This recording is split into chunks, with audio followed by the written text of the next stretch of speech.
first time since July 11, 2024, the Yankees are set to play a game at Tropicana Field as the Rays' home has been repaired and reopened.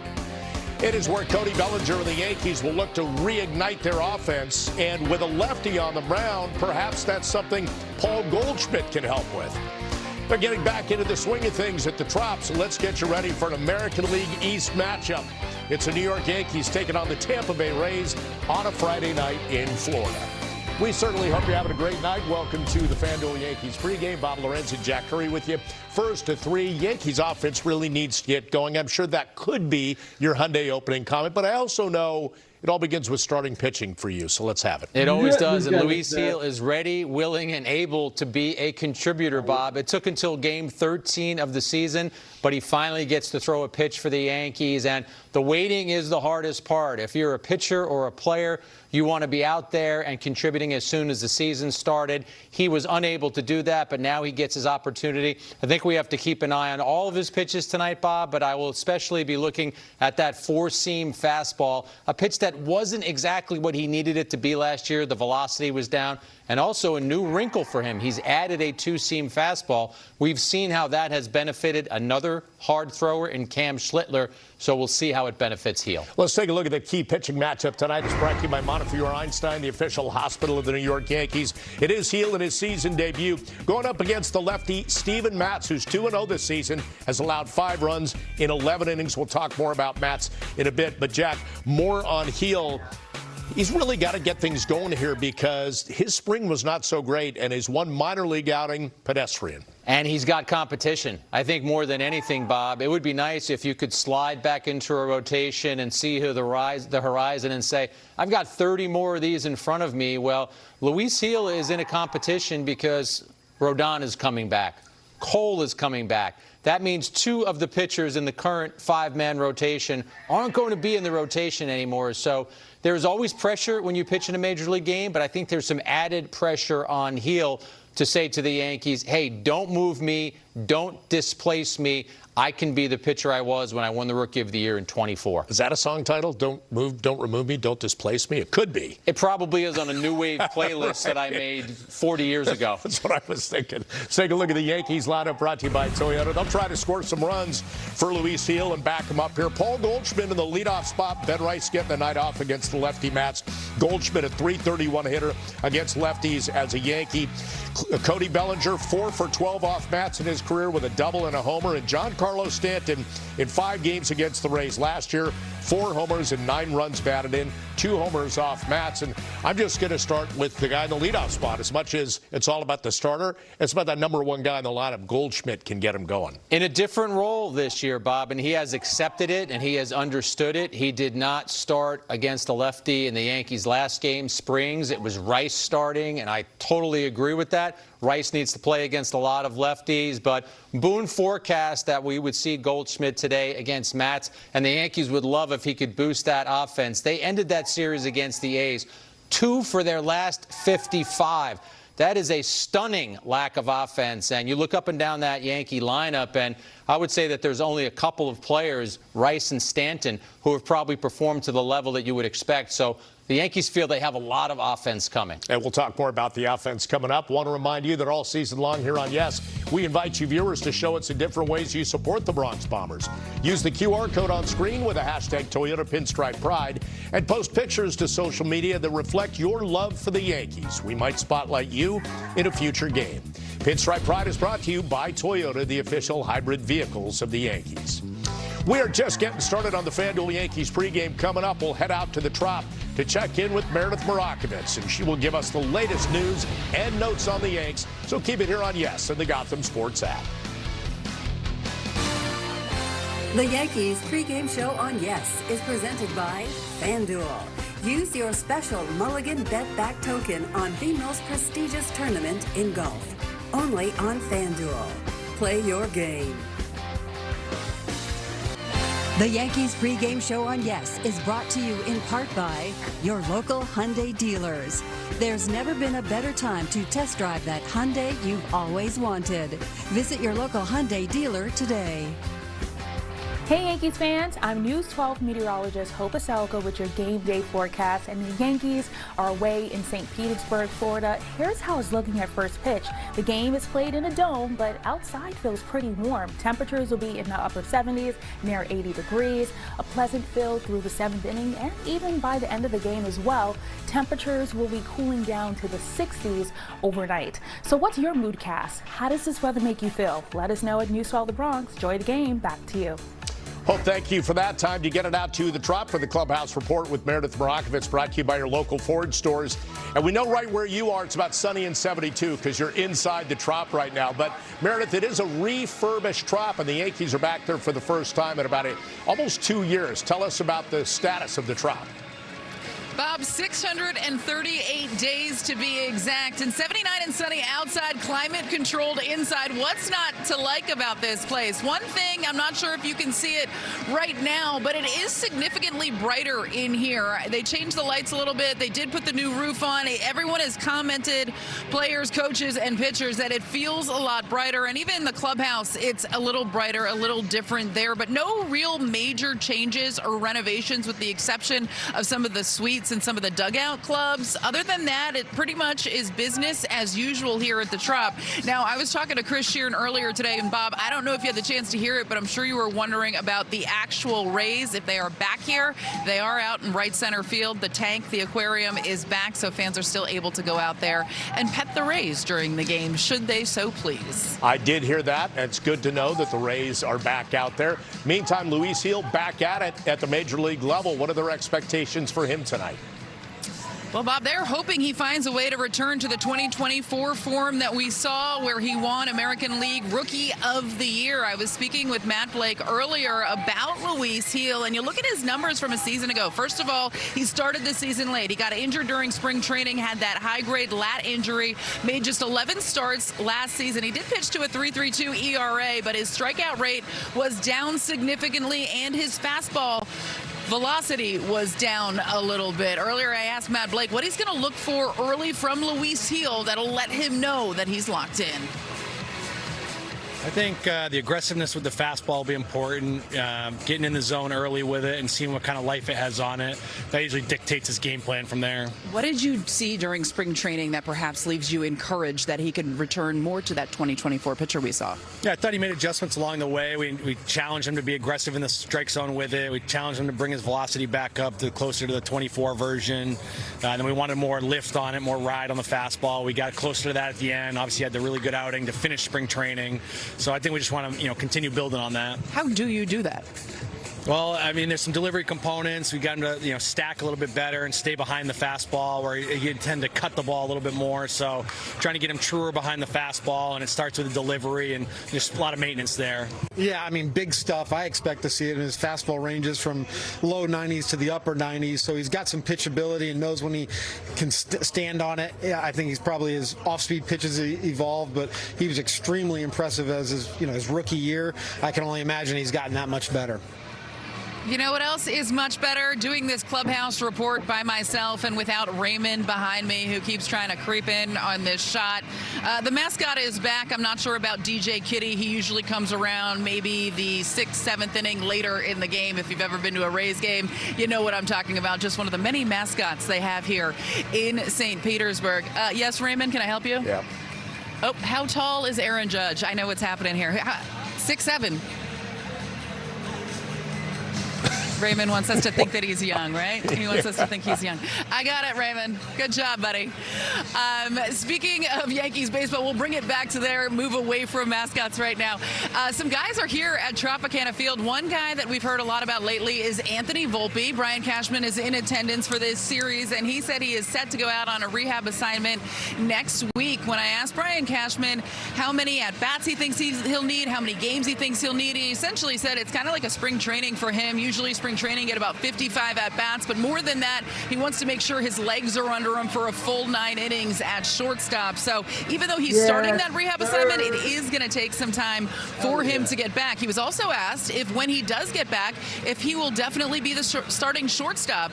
And Brian Cashman responded, that's the manager's decision. So something to look out for there. Also noteworthy, Clark Schmidt is here at the Trop. He threw off the mound for the first time since having Tommy John surgery. He said to him he was amped up coming to the ballpark. It had been 9 months. He just wanted to get out there and throw. And even though he didn't completely let it go when he was out there on the mound, he really wanted to. He said he just threw about 8 to 10 pitches if you include the warm-up pitches, but it was enough just to get him back out there. And he said a big step, many more to come until he's actually back here with the big league club, but certainly significant in his rehab process.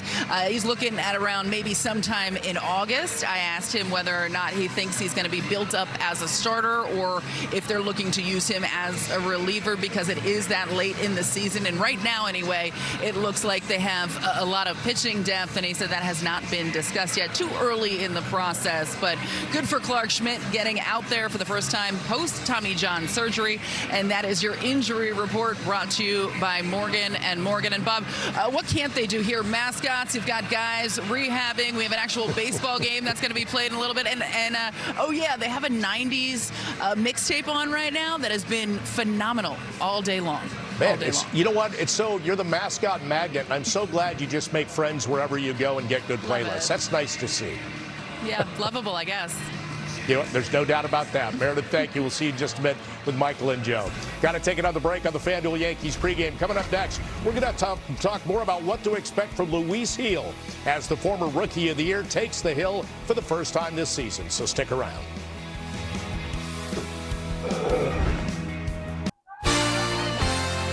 The Yankees pregame show on Yes is presented by your local tri-state Genesis retailers. Learn more at genesis.com. It's time for the pregame odds segment presented by FanDuel. For a same-game parlay, let's go with the Yankees money line, Aaron Judge to hit a dinger, and Cody Bellinger and Ahmed Rosario to each record a hit. That comes in at plus 821. The most prestigious tournament in golf returns, and FanDuel has your back all weekend with a special Mulligan Bet Back token for each round during the event. On FanDuel, everyone deserves a second chance at glory. Play your game.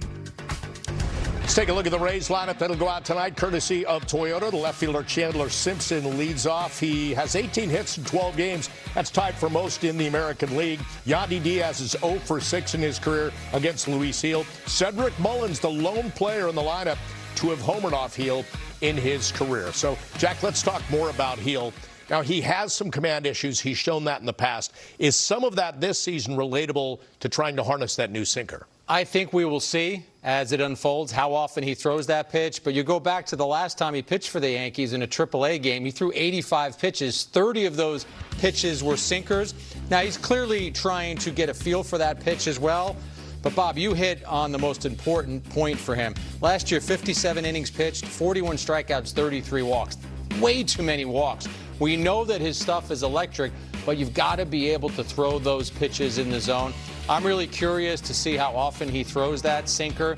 Obviously, the Yankees want him to have one more weapon because last year the four-seam fastball wasn't as effective. I mean, if batters are looking for it and it's not getting as much ride as it has in previous seasons, you got to have something that's going to take them off that pitch. And obviously for Gil, it's the sinker that would have that arm side movement. My next question falls into the time will tell category, but how does he fit in once Cole, Rodon, and Schmidt come back? Because you said there's an opportunity for him here, but you wonder, what does he do to make it last, and how can it last? I wish I had a crystal ball in front of me, right? And you know, if we ask Aaron Boone that question today, tomorrow, next week, he's going to say a lot of times these situations work their way out. But Rodon is on his way back, and I would think by the end of April we will see Rodon.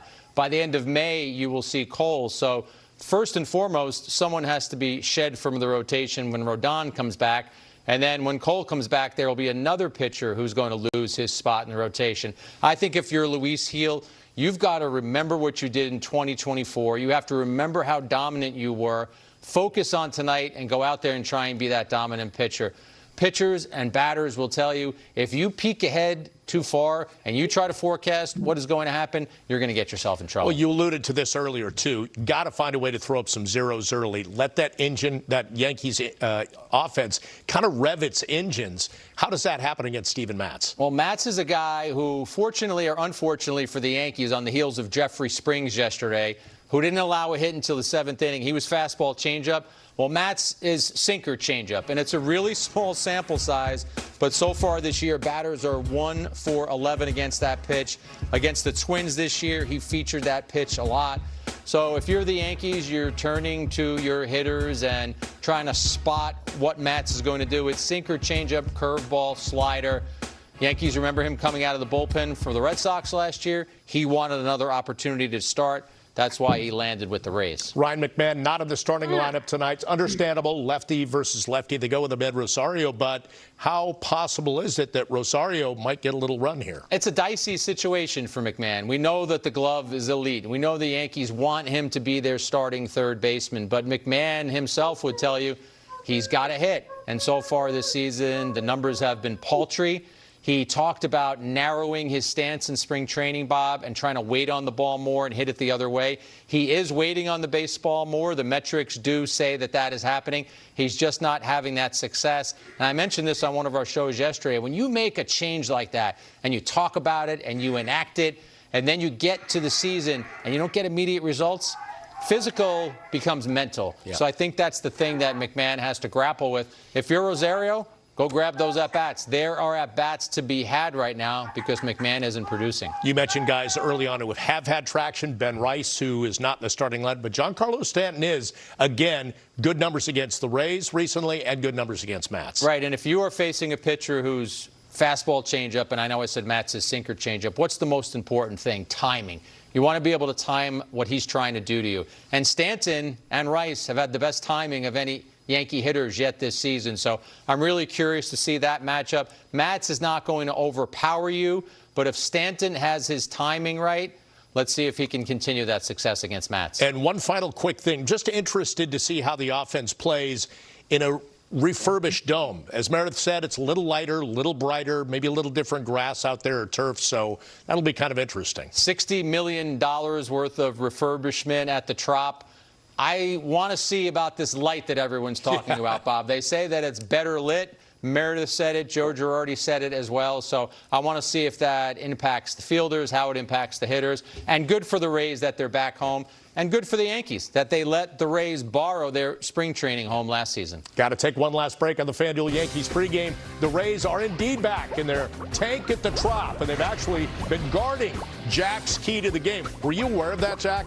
We're going to fish it out next as we move closer to first pitch right here on Yes in the Gotham Sports app. The Yankees pregame show on Yes is brought to you in part by Morgan & Morgan, America's largest injury law firm. Injured? Visit forthepeople.com. Great to have you back on the pregame. Got you for a couple more minutes before we get you out to the Trop. Let's get your key to tonight's series opener. Bob, we have to go back to the offense, and I think the key for the Yankees tonight is to stage a hit parade. Let's go back to Wednesday. Luis Severino was on the mound for the A's. The Yankees start the game with 3 hits. Since then, and it's Friday night, they've got 2 hits, only 2 hits in the next 17 innings. This is a team that led the major leagues in runs scored and home runs last season. They have to find a way to figure out Matz tonight. And Matz, you know, took a look at what Springs did yesterday. Similar type pitcher, softer throwing lefty with fastball changeup. He's going to try and emulate that. The Yankees have to prevent him from doing that. During our 2 hours of pregame coverage tonight, Meredith reporting that Cade Winquist got DFA'd. Never got a chance to pitch in a major league game for the Yankees. What were your thoughts on that? He warmed up a lot. There wasn't an opportunity where Boone felt he could bring him into a game. Boone discussed this pregame. It was the move that we knew was coming, Bob. If you play 12 games and you have a pitcher on your roster who hasn't thrown a pitch yet and you need to find room for someone, well, you're not going to go to your bullpen to one of your other relievers who might have some options, who's already been a contributor. So the Yankees reached out and had a Rule 5 pick in Winquist. That was the first time since 2011. They gave the experiment a run. but now 13 games, or the 13th game into the season, he is no longer a Yankee. So let's see how the bullpen budget stacks up in the absence of Winquest, and with the fact that Paul Blackburn pitched yesterday, 4 relief pitchers on both Tuesday and Wednesday's game. So as you're looking at this, Jack, what are your thoughts? Well, the fact that Bednar had a day off yesterday, I believe if the Yankees get into a closing situation, you'll see him. Doval's only had 12 pitches across those last few days, so he could be an 8th inning guy. The pitcher who we won't see today has been one of the most consistent pitchers the Yankees have, and that's Hedrick. He's done a really nice job this year across 8 games, scoreless baseball, 11 strikeouts, 4 walks. Bob, I asked him in spring training what had been the key to him increasing his velocity, and he said, I stopped lifting heavy. He said, I worried more about my core. I worried more about being flexible. His velocity boosted. He feels that the ride on his 4-seam fastball allows him to fool right-handed hitters, and then he tries to sneak that sinker in under a lefty's hands. And teams always look for that breath, that chance to just say, okay, get resettled. How important is it, do you think, the offense scores in the first couple innings or gets a lot of traffic just to know we aren't what we just showed the last 17 innings. We're a better team than that. Were you peeking at my notes? Because I went with stage a hit parade. I could have said punch first. This offense needs to score. The Yankees need to have some smiles and some high fives in the dugout because it's been a while. Well, we're about to find out what happens. We'll get you out to the Trop with Michael Kay and Joe Girardi. Meredith Marakovitz reporting. Meredith and Jack and I will have you on the postgame show. Have a great night and enjoy Game 1 of 3. Yanks and Rays coming up next on Yes and the Gotham Sports app.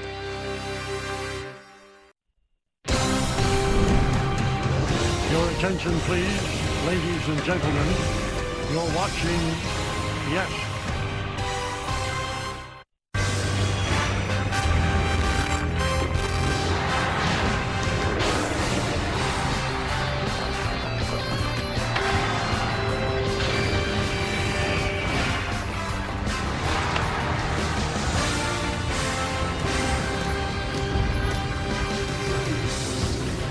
It's a beautiful day in St. Petersburg, Florida, but it doesn't matter because we're going to be playing under a brand spanking new roof at the Trop, where it is time for baseball.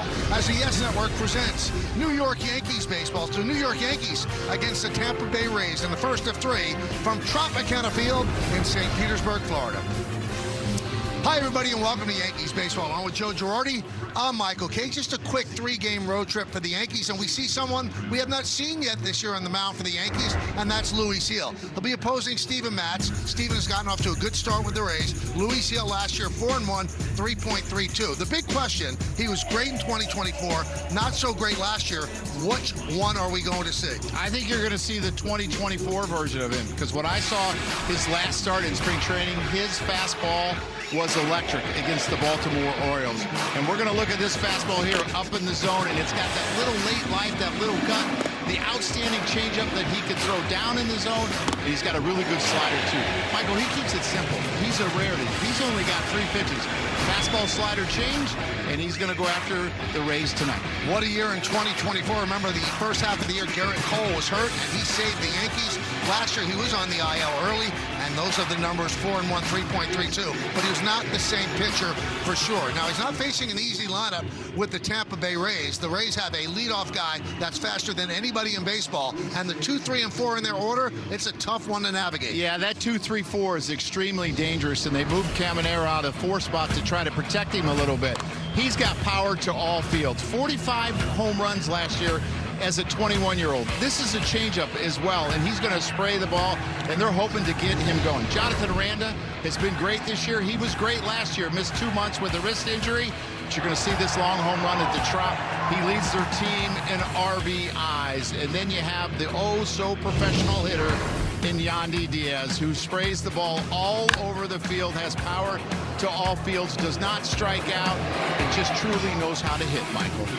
Yeah, these 3 guys all know how to hit, so it'll be interesting to see how Gil deals with them. Caminero, well, Joe mentioned 45 home runs. Only Eddie Matthews had more as a 21-year-old. Jonathan Aranda last year was injured a couple of games, but he still put up good numbers. And Yandy Diaz this season, 2 home runs and 10 runs batted in just 12 games.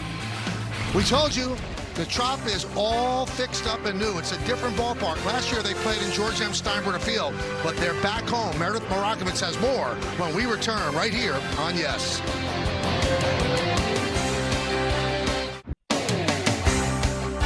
Welcome back to Yankees baseball on Yes at Tropicana Field for the first time in 638 days. Hey everyone, I'm Meredith Morakovitz. Tropicana Field has been through it over the last 2 years. In October of 2024, Hurricane Milton rolled through the area and ripped the roof off of the Trop. In November of that year, it was announced that the Rays would play at GMS for the entire 2025 season.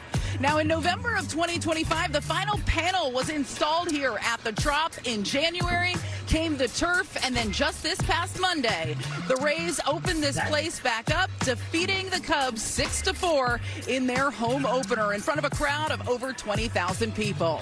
Earlier, I asked Aaron Boone what it's like to be back here at the Trop.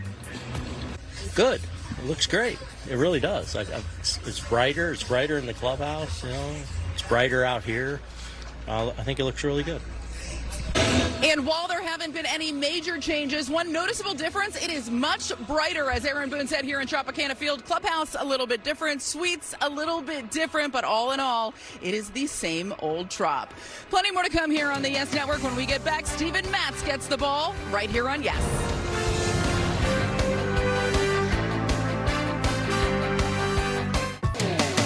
The Yankees baseball on Yes is brought to you in part by your local tri-state Genesis retailers. Learn more at genesis.com. By Optimum Fiber, famously fast fiber internet. And by Hyundai, test drive a new Hyundai today, only at your local Hyundai dealer. Place looks great. A year at George M. Steinbrenner Field, they spruced up the Trop. New turf, new roof, new lights, and we are ready to roll.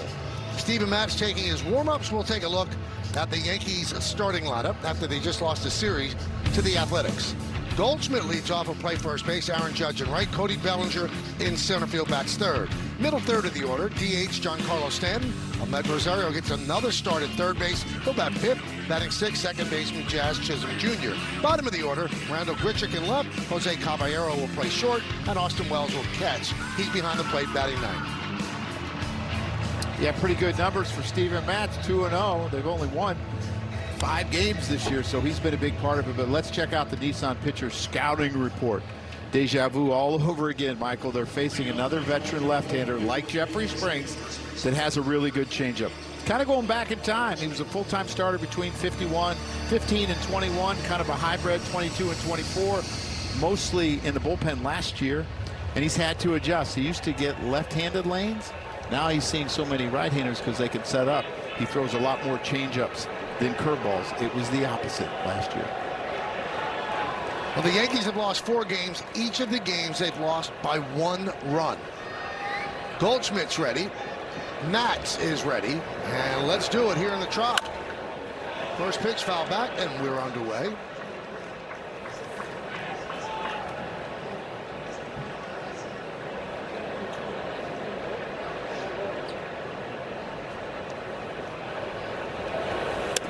And the left-hander deals outside. 34 years old from Stony Brook on the island. 12th big league season for Matz. 1-2. You know, they call his fastball a sinker, and it's really not a sinker to me. It's a two-seamer. It has a little run to his arm side, and he'll use it up in the zone a lot. 2-2. Signed a 2-year, $15 million deal with the Rays in December. Moved from the Red Sox bullpen to the Rays rotation. And down goes Goldschmidt, 1 away. Now let's check out the defense, brought to you by your local tri-state Genesis retailers, Simpson, Mullins, and DeLuca in the outfield. We'll focus on Taylor Walls at shortstop. He's amazing. And it brings us to the CarShield defensive player profile. 42 defensive runs saved since 2022. That leads all major league shortstops. He's a wizard at short. Here's Aaron Judge. Pitch inside. Judge had just 1 hit and 9 at-bats in the A's series.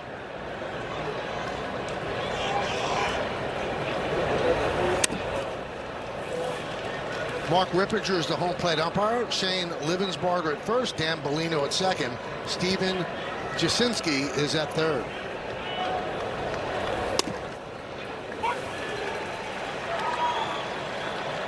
Two and one.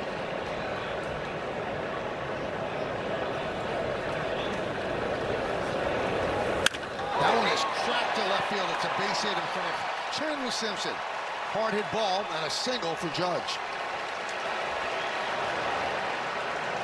Now let's find out what the home plate umpire is all about. The umpire scouting report brought to you by your local Kia dealers. Considered pitcher friendly. He's had 8 challenges while working home plate. 4 have been overturned. More low strikes, more high strikes on righty batters. This is Mark's 17th big league season. Here's Cody Bellinger. And it's strike. Yeah, 4 for 13 off of Steven Matz. Probably saw him a little bit with the Cubs. Maybe a little bit when he was with the Dodgers. Yeah, that's not good there, Michael. Hitting the ball off your back leg. There's no guard on the back leg. Take a look at this. Ow.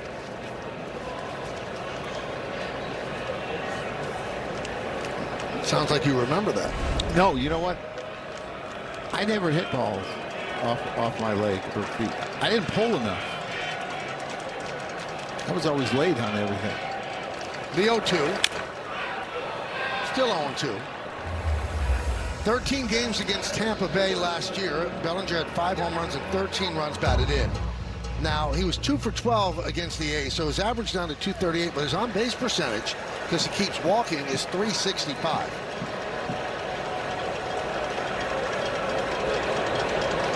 Runner goes. Pitch is low. The throw goes into center field. The Judge gets up, and he will head to third. Stolen base, E2. And Judge is at third. Yeah, for Nick Fortes, that's the 14th stolen base he's given up this year. And his throw gets away from him a little bit. It really should be an E6. Taylor Walls got to catch that ball. I like the Yankees are putting pressure on him and understanding that he's had some trouble throwing and their pitchers have had some trouble holding runners on. Infield is in. High drive, right field. DeLuca back. He's on the track. He's at the wall. He makes the catch. Tagging is Judge. He'll score easily. Sac fly from Bellinger. Yankees have a run.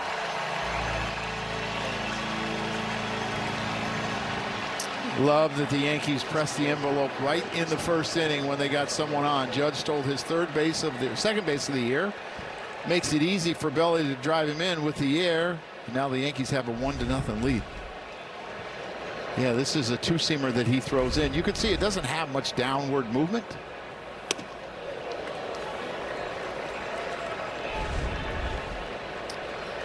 Yeah, I think if they were at where the Rays played last year, it'd be 2-0, Mike. 1-1. So here in the first inning, Yankees have a hit. They had 1 hit all of last game. They have a run. They got shut out yesterday. So far, so good.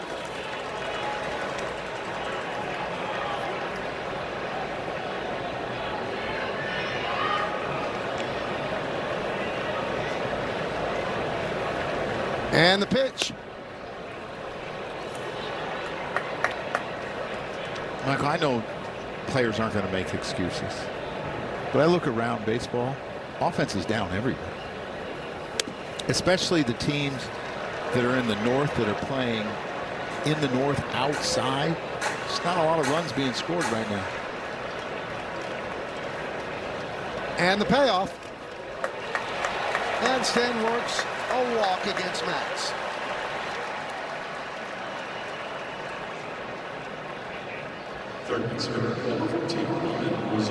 Here's Ahmed Rosario. 3 for 10 against the Athletics.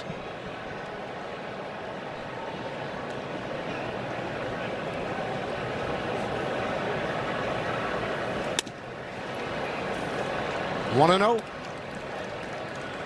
Matz's last start was against Minnesota. He went 6 innings and only gave up 2 hits, 1 run. He's already given up 1 run today.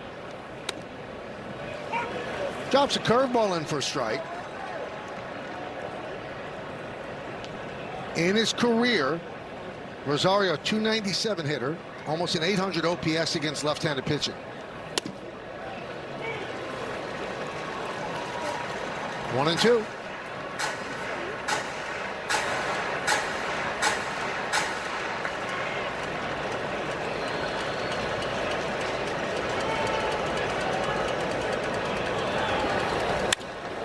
There's a base hit, and it gets past Simpson and goes all the way to the wall, chugging around third. This Stanton, he will score. Rosario will stop at third, and the Yankees lead 2-0. A ball really misplayed terribly by Simpson. Yeah, I don't quite understand this, Michael, why he was charging it so hard. He has played better defense this year than he did last year in left field, but there's no way that Stanton's going to third on this ball. He's just going to check up at second, and he decides to try to make a sliding grab on it. It gets by. Ends up with a triple and an RBI.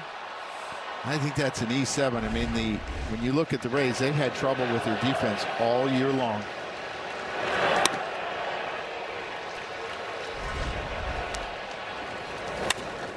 Yeah, I mean, I don't understand this, Michael. First of all, why is he sliding? You don't need to slide. Just keep it in front. I like the aggressiveness, thinking that he might be able to catch it, but don't give the Yankees another run. Popped up on the left side. Caminero will put it away, and that'll do it. But the Yankees get 2 runs. The Rays coming to bat.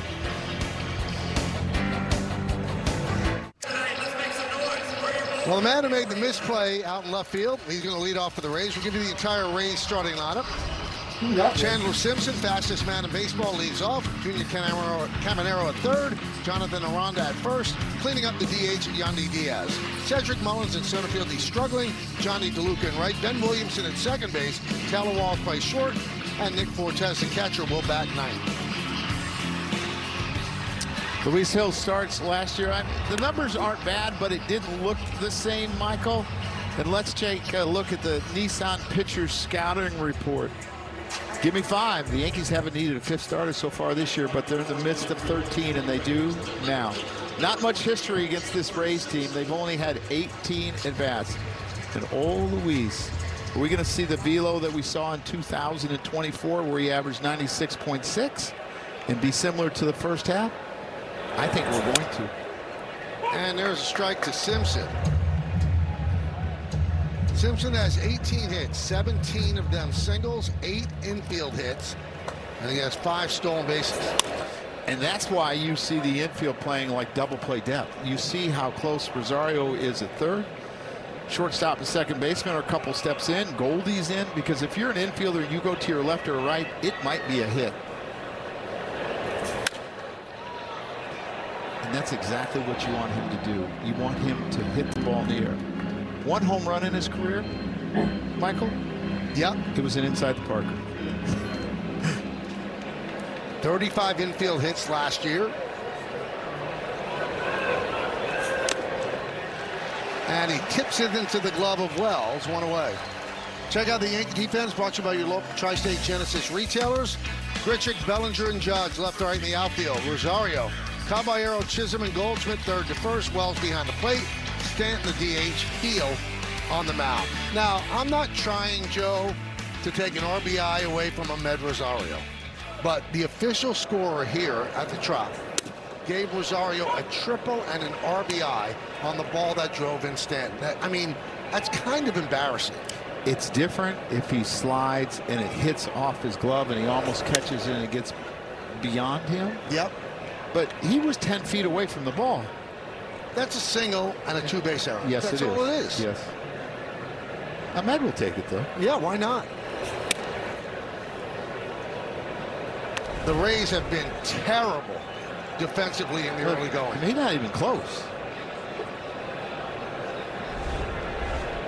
Coming into this game, 17 errors in 12 games. And they had not made their 17th error until the 39th game last year.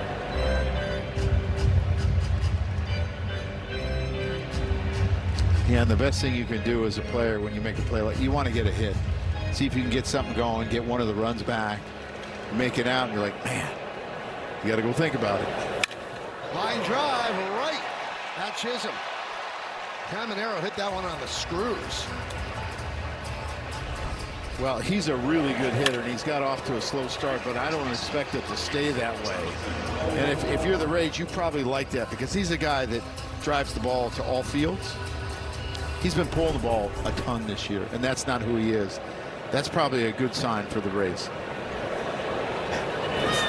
Jonathan Aranda fouls it off. Good year last year. Could have been great, but he missed 49 games after running into Giancarlo Stanton at first base and broke his left wrist.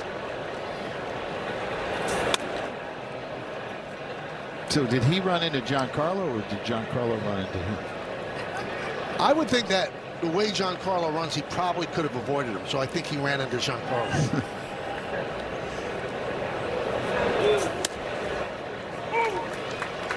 1-2.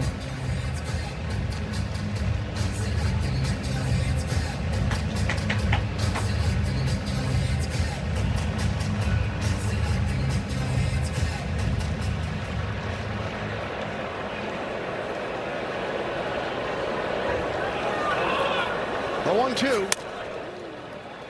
Good velocity there, Joe. 97 miles an hour. Yeah, his two fastballs to Aranda both have been 97. That's what he was against Baltimore when he was so dominant in that last game of spring training. 7 strikeouts, 1 walk. Now, the game before the one against Baltimore, he really got roughed up. And it was known that the Yankees were going to start with just 4 starters. So he probably thought he still had a chance in the Baltimore game, and he really turned it on and put a good performance on the board. Michael, I think there's something to the injury that he had last year with the lat strain where he missed the 4 months, that he was probably a little hesitant, thinking that it could happen again. And the shape of his fastball and his release point got out of whack. They've got it back. I was hoping that wasn't the fastball. I said, well, maybe they don't. I was talking to a scout last year, and the thing that aggravated the scouts, he's trying to be an artist out there. He's a power pitcher. He's thinking too much out there. He's trying to be creative. Well, I think that was the fear of the lat coming back. Yep. All the way to the backstop, so a walk to Aranda. And that brings up Yandy Diaz.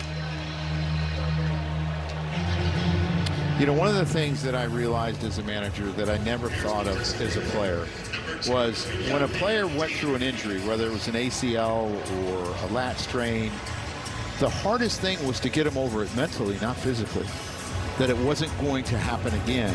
And I think he's finally past it, that he can pitch this way. So he'll face Yandy Diaz, first time not batting leadoff this season. Last time he batted cleanup was 2024. And it really doesn't make much sense. They had Caminero batting cleanup and Chandler Simpson, a singles machine, backing him up in the lineup. Well, I think that's why his walk rate went way up, Caminero. And that's not who he is. It went from like 6 to 15. Teams weren't going to pitch to him. High fly ball, right field and deep. Judge back on the track at the wall. See ya. A 2-run home run and a tie game.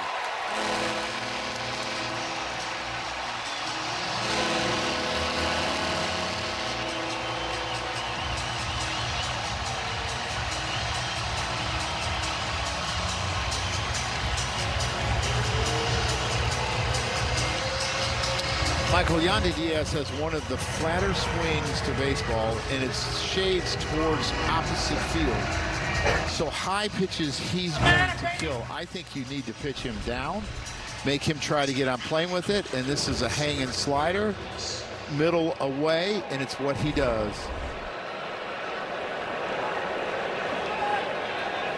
Here's Cedric Mullins, and he goes around.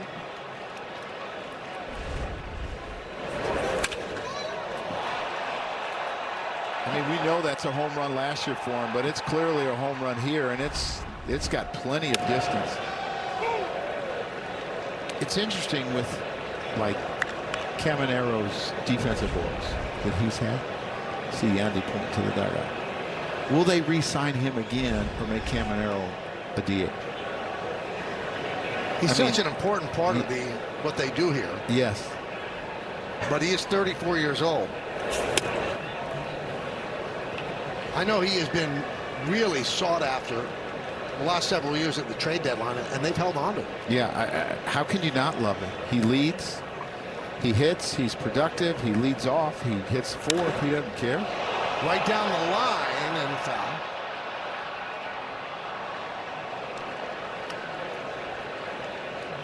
Mullins signed a one-year, $7 million deal with the Rays in December, and he's gotten off to a slow start. 5 for 41, 122.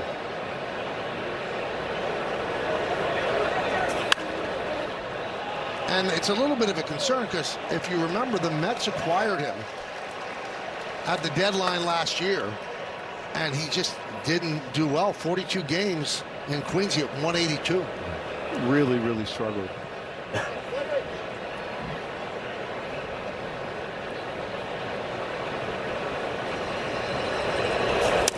He got off to a great start last year in Baltimore. Had over a 900 OPS in the month of April, and you started saying, is he back? Is he back? And then he really started to struggle, and it dropped and dropped and dropped. 2-2. 3-2. The Yankee rotation has been, in a word, excellent.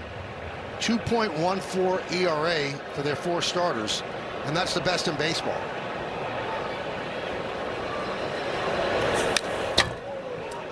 You know, I said it yesterday about Weathers.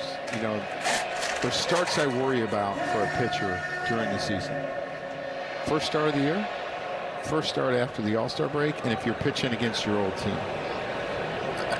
Luis Hill's stuff is there. He's made some mistakes and hung a couple breaking pitches, but his stuff is there. And he walks Mullins, so 2 quick outs. A walk to Aranda, a home run to Diaz, now a walk to Mullins, and now a walk out of the dugout by pitching coach Matt Blake.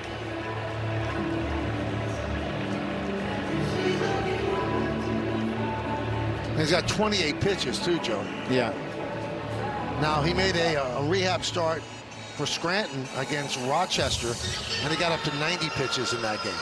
Yeah, I mean, he's built up because he threw a lot of games in spring training. That's not the problem. It's just if this inning gets too long.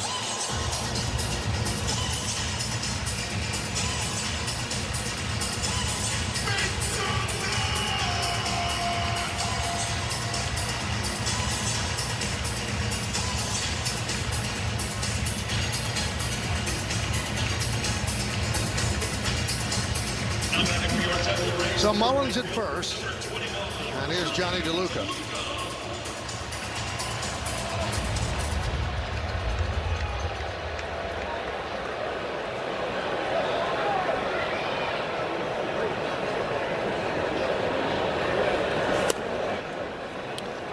And this is where sometimes you worry about a pitcher too, because everyone else has pitched great for the most part, right? And you're coming in late, and you want to keep that going, and you put a lot of pressure on yourself. Competition is a good thing, I believe. Inner competition amongst the team. But when you haven't been part of it, then you're thrust into it. You don't want to let your teammates down. 2-2, bottom of the first.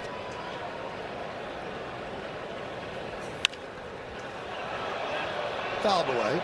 No, we told you the Yankee starting rotation through 12 games, 2.14 best in the majors. It's the 3rd best after 12 games in Yankee history, which is kind of amazing.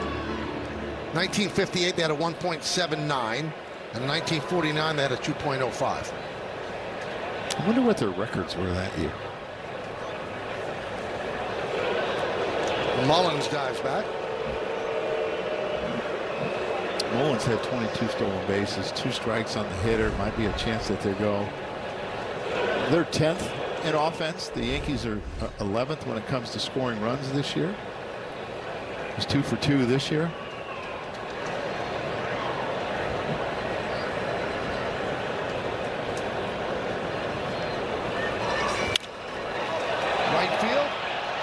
Judge will put it away. 2 runs, 1 hit, the 2-run home run by Diaz. We go to the second. His footing in his first outing of 2026. I spoke with Yankees pitching coach Matt Blake prior to the outing, and he told me that they really challenged Luis Gil this offseason to be more aggressive with that fastball, really challenged him to try to get that velocity closer to what we saw in 2024. The main goal, Joe, you mentioned, to try to get more lift, more ride on that fastball, some more late motion.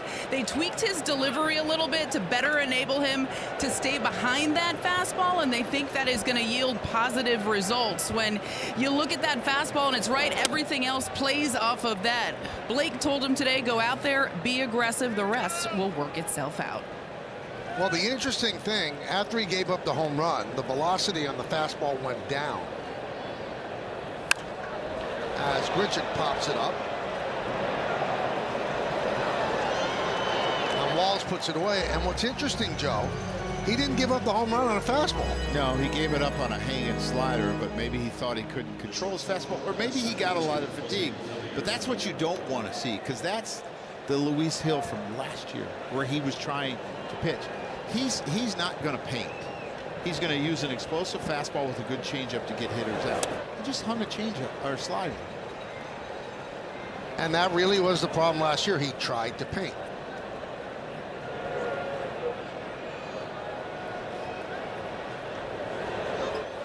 Caballero. But again, Michael, I think he put a governor on himself in a sense, like they do on race cars. Yep. Where he didn't want to blow out that lad again.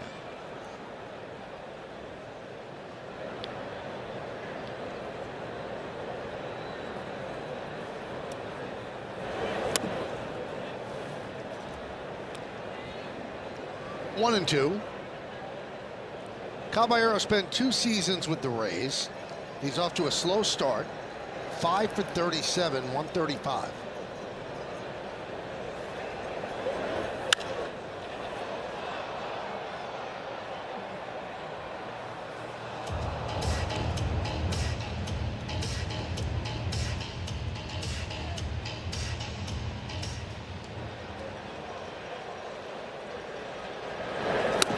Swing and a miss. Caballero strikes out. Play FanDuel's Daily Dinger for free every day for a chance at a profit boost if your selected player hits a home run. And here are the featured home run odds for today's players. How about Paul Goldschmidt, plus 600. Cody Bellinger, plus 1,100. He owned the Rays last year. I know it's a lefty in the mound. He almost hit one already. Wells pops one up left field, and making the play is Caminero. And the Yankees go down in order against Max. We'll go to the bottom of the second inning. 2-2 on yes.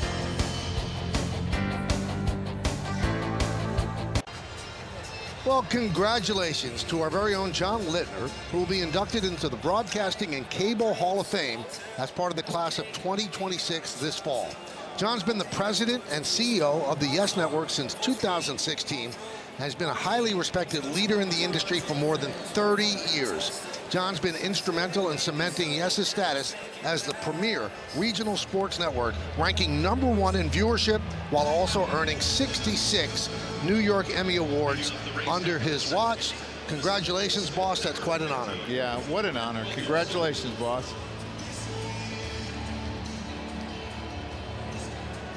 We go to the bottom of the second inning. Let's see if Heel has settled down. He'll face the bottom third of the order. Here's Ben Williamson to start it off. And there's a strike. Came to the Rays in a 5-player, 3-team trade in February. Williamson to the Rays. Brendan Donovan to the Mariners. And the Cardinals got 3 minor leaguers. Excellent defensive third baseman. But today he's playing at second.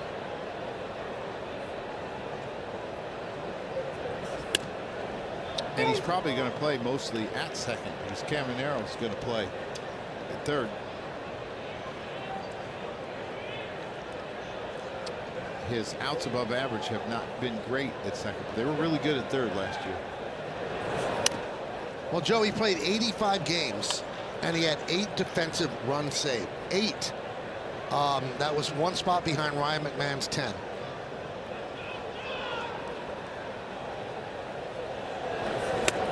Swing and a miss.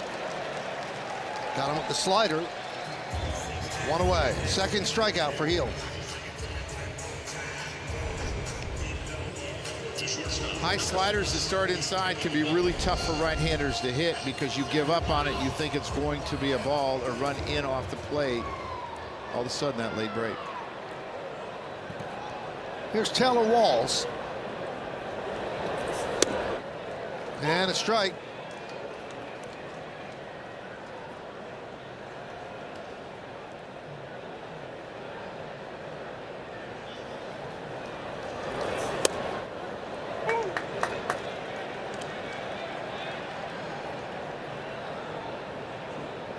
He came back really quick from an oblique injury that he had late in spring training. He didn't sit out very long. No, not at all. He was ready for the home opener.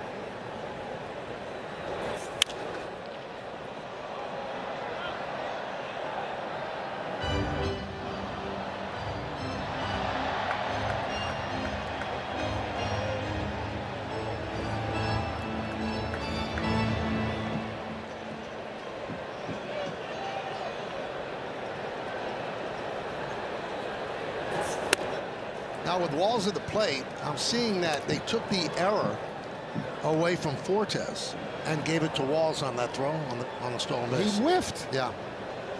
I'd be mad if I was a catcher. The other way. Long run for Grichuk. And he can't get there. You see all those little pebbles come up when it hits the AstroTurf. It almost looks like it's sand. It's not sand. It's kind of weird to see.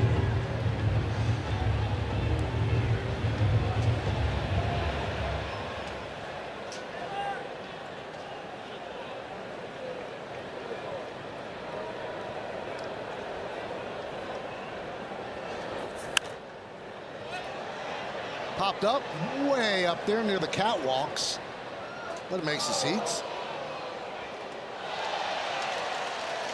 Michael, the old roof used to have 2 layers. This one has 1 layer. But the interesting thing about it is some of the roof is like a tannish and the other is white, but they say it's going to fade all to be the same white. I was kind of excited. Jazz didn't see that last pop. I was kind of excited thinking it might make it easier because it's like when you have all sunny day or you have the clouds, it makes it easier to catch. But they say it's all going to fade to the same color. Yeah, that I was asking around too. I thought they did it on purpose, but the sun will bake it and it'll fade to the same. Day games were really tough here to see. Night games were a lot easier once it got dark.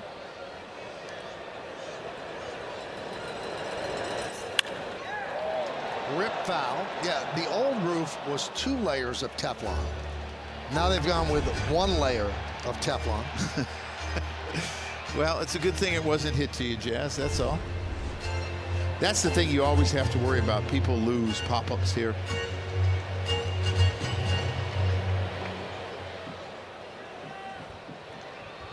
And guys, one thing that you notice here, if you're here during the day, it is much, much brighter in here at Tropicana Field. Talked about it being bad at day games. It's going to be even worse this year with that white roof.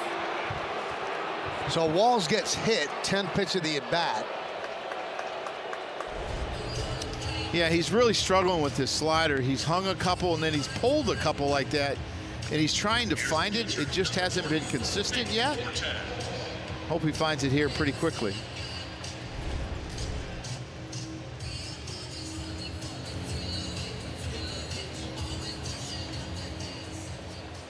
One thing I never quite understood with this place and the Metrodome, why you would make the roof essentially the color of the ball.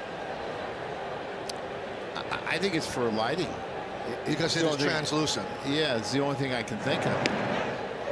Because the hard roofs, the retractable roofs, they're not this color. This is the color of almost oatmeal, and when a baseball is rubbed up by an umpire, that's kind of the color of the baseball. Some of the oatmeal's burnt, too. Yep.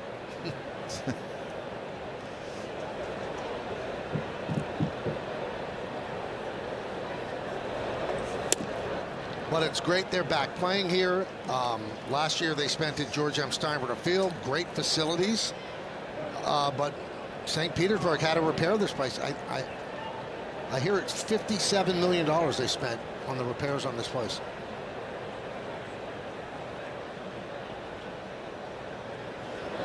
Runner goes, and it's a base hit through the vacated hole as Chisholm was covering. Moving to third is Wall, so first and third with one out for Tampa Bay. Yeah, Fortes is somewhat of a contact hitter, and he gets this big hole and he just shoots the ball through it. I don't think it was necessarily a hit and run. I think it was a run and you could hit if you want, because teams just don't put that on a lot. But he took advantage of a fastball out of the plate and just hit it to right field. See this high heater, he got on top of it. So that tells me that he swung at that. It probably was a hit and run. And now it's going to be hard to turn two here. You got to worry about him dropping a bunt down, taking it with him. Rosario in at third. And Simpson tries to bunt and misses. Here's the other thing, Michael. As fast as he is, I think the Yankees turned 2 double plays on him. Yeah, they did. They did. I mean, those had to have been rockets.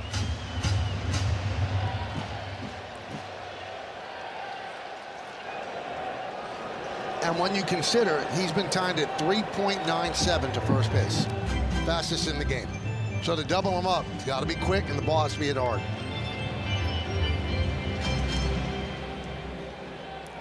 So Heel struggling in his first start of the year. First and third, one man out. There's one. They will not get two this time. So Wall scores. It's an RBI for Simpson. And it's a 3-2 Rays lead. Yeah, that's about all you can do with his speed. And if you don't field it exactly cleanly, you're going to have no chance. And good feed, good throw to first. He's just too fast. And he gets out of the box so quickly. And he smells that RBI, Michael. Yeah, you see the frustration by Luis. Now you got to make sure you hold him on. I mean, he's a very good base runner. He steals bases, but he has been thrown out.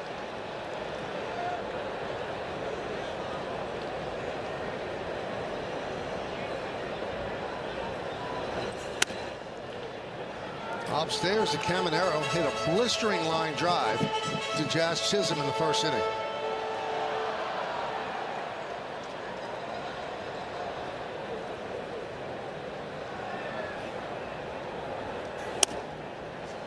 At the age of 21 last year, he hit 45 home runs. I said this on the open. Only the Milwaukee Braves' Eddie Matthews had ever hit more home runs. As a 21-year-old, he connected for 47.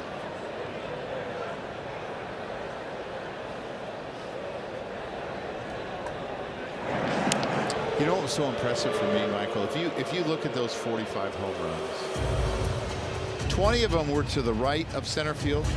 25 were to the left of center field. Perfect. You talk about using the whole field.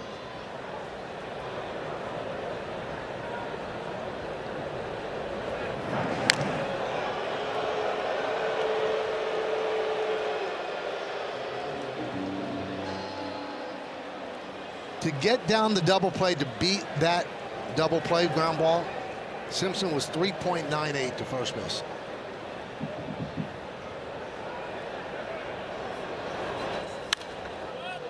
Popped up. Will anybody see it? Wells does, and puts it away for the final out.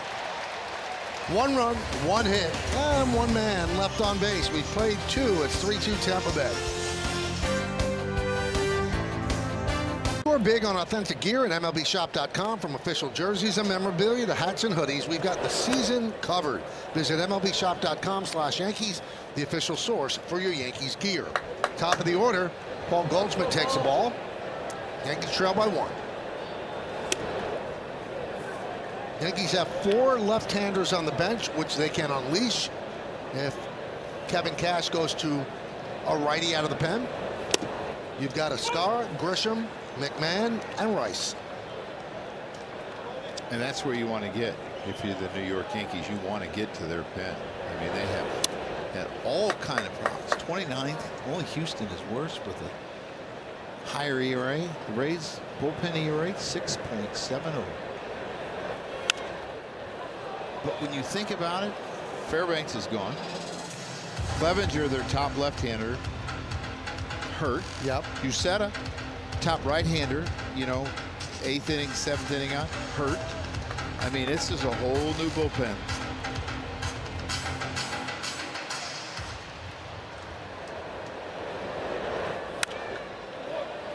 I mean, if you look at the history of the Rays, a lot of their pitchers go down. Yeah. A lot of they come in, they throw hard, they use them, and they end up going down. They will get both of those guys back. Goldie puts up another good at bat. Clevenger, I think, pulled a calf muscle, and I think Uceta is on rehab right now. Check out the Mohegan Sun team scouting report. What do you have, Joe? Well, I think the Rays need to go back to the basics. They have 18 errors, what leads all of baseball. There probably should be 19. The Fantastic Four, the first guys, 4 guys in their lineup, are really, really good. When you look at Simpson, Caminero, Aranda, and Diaz, and their bullpen woes. 29th in baseball, 6.70. Only the Astros are worse.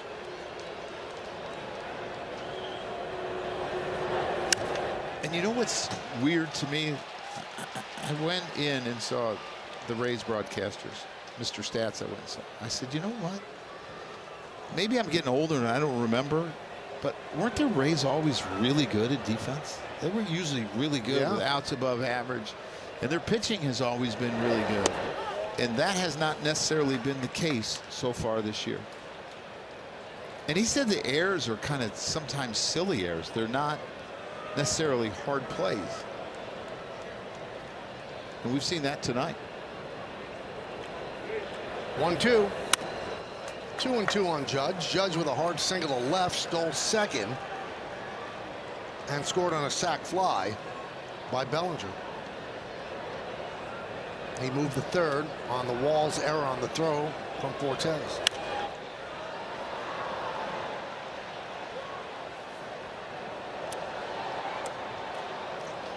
One thing that jumps out at you, Joe, about Aaron Judge so far, he's had 53 plate appearances, and he's walked only 5 times. Yeah, I'm a little bit surprised at that myself. I mean, that's about 9%, 9.5%. It just tells you he's a little off, right? He's not where he needs to be, and you know that he's going to get there. Sometimes it takes a couple weeks. One year we saw it take about a month, and then he took off. Last year, Joe, he walked 18.3% of the time. It's about half. Again, it's just 12 games, but that does jump out at you. Also, his ground ball rate is up. Well, that April that he struggled a couple years ago, his ground ball was up. Hitting a ton of double plays early in the season. Then he started getting a little air under him, Michael. So that's called the ball and again a challenge. T-Mobile ABS challenge. And Judge strikes out. So the challenge overturns the ball call. So that pitch, those pitches in the corner usually aren't called by umpires. If you look at the zone from last year, but they do get more down, middle, in middle, away middle, and not so much up. Now you're seeing the corners called because of the challenges, but you're not getting off the plate.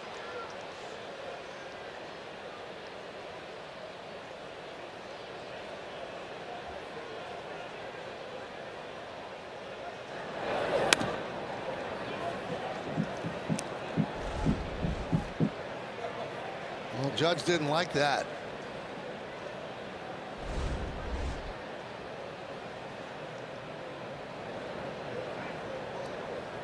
And David Cohn has been saying since spring training, the pitch that pitchers will exploit is the high pitch, because unless it's a hanging breaking ball, batters don't want to swing at that high pitch. No, they don't. And it's measured from them standing straight up. Right. And they're used to judging their strike zone in their crouch, however, much you crouch. Like Cody Bellinger doesn't really have much flexion in his knees. Aaron Judge does. Down goes Bellinger.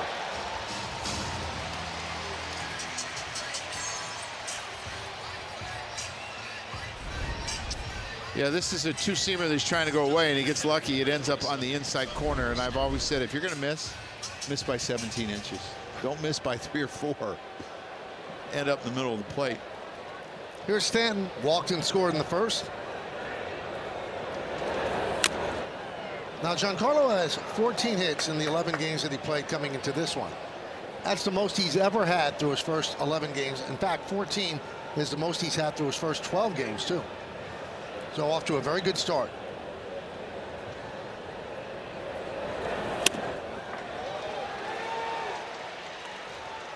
Now it's time for DirecTV New Era. Against lefty batters, 256. Against righties, 263. It's not that stark of a difference. No, those are pretty even splits. He has a better curveball, I think, than he gives himself credit, and doesn't use it a ton this year because he's seeing so many right-handers. There's one. High fly ball, right field and deep. DeLuca back. He's on the track. He makes the play with his back against the wall for the final out. No runs, no hits, no errors. One man left. We go to the bottom of the third.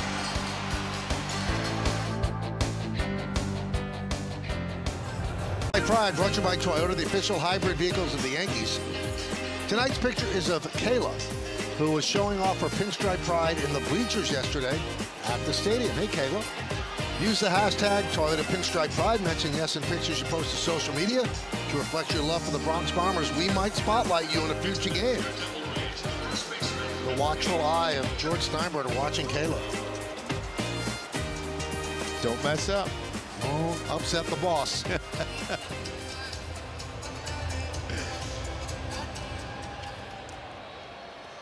Three, 4, and 5 in the Rays order, starting with Jonathan Aranda. 1-0.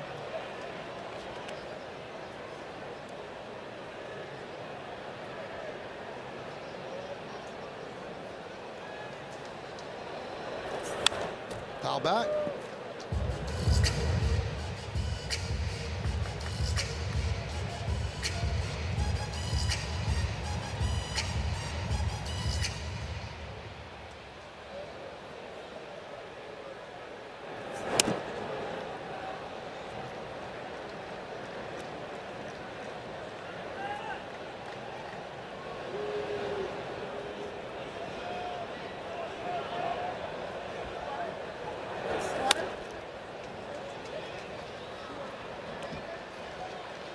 So 3-1.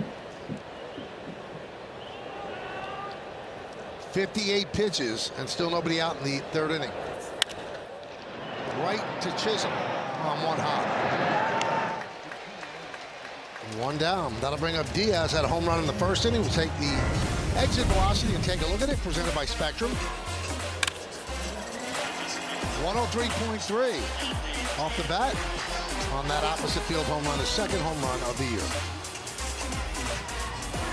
Yeah, went to the fourth slot in the lineup, turned into a home run hitter. Was leading off before this. I wish it was that easy, Michael. It's got to make a manager feel good when you make a lineup change and it works out. Sure. I mean, they haven't scored a ton of runs. They're 10th in baseball. The Yankees are 11th. But it's nice to have the hitter that has that type of versatility. He has that type of versatility because he can just hit. Doesn't matter where you put him. He doesn't need to change.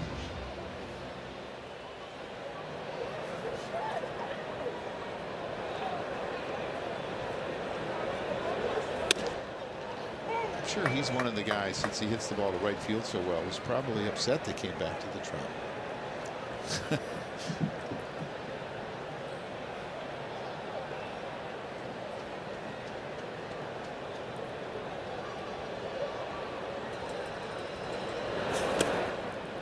Now you might notice the Rays are wearing uniforms where it says Devil Rays. Well, Friday is a throwback day all the time for the Rays, so they use their old uniforms where it says Devil Rays and the old helmets and the logo. Chop to third, Rosario. 2 down. Yeah, I noticed it. And when they were, the PA was announcing their lineup, and he said for the Tampa Bay Devil Rays, your neck snap. I'm surprised you don't have a stiff neck. you know, you wean yourself off that by calling them the Rays, and all of a sudden, did I just spend the last 10 years wasted? Are you on the Angels yet all the time? Can you say that correctly? LA Angels? Yes. I think that's kind of fugazi. I mean, I'll say, you know, the Open, but after that, they're just the Angels. Okay. Be like the Yankees played in Scarsdale, they still call them the New York Yankees. Because Anaheim is not LA. No.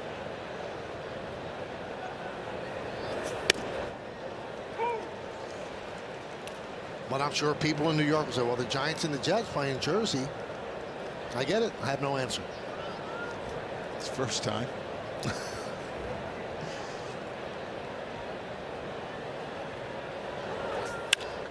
Served out in the left field of the bat of Mullins, and right there is Grichuk. So 1-2-3 inning for Heel. We go to the fourth.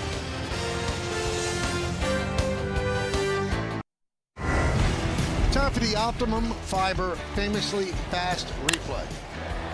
Yeah. Rosario thinks he's got a single. There's going to be first and second, but Chandler Simpson, not sure what he was thinking there, turns it into a triple and an RBI. Made him run real fast. Real fast. He was thinking home run, too. Simpson doesn't have much of an arm.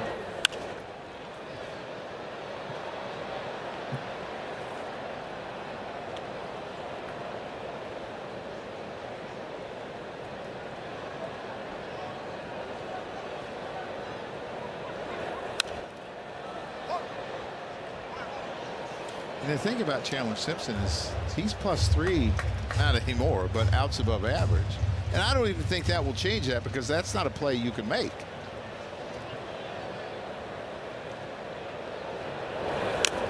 And it would have gone down if it was scored an error. But, you know, no harm, no foul. Scored a triple for some reason. Yes. And you can't fall on the fact, well, he didn't touch the ball. That doesn't necessarily mean you can't get an error. He just made a bad read. Ground ball up third.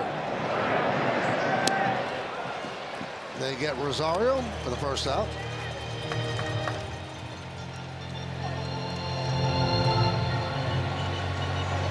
Hit it hard again, though. That's a good sign. This is a guy that the Yankees really want to get going. And I don't think Jazz is that far off. He has been less aggressive this year.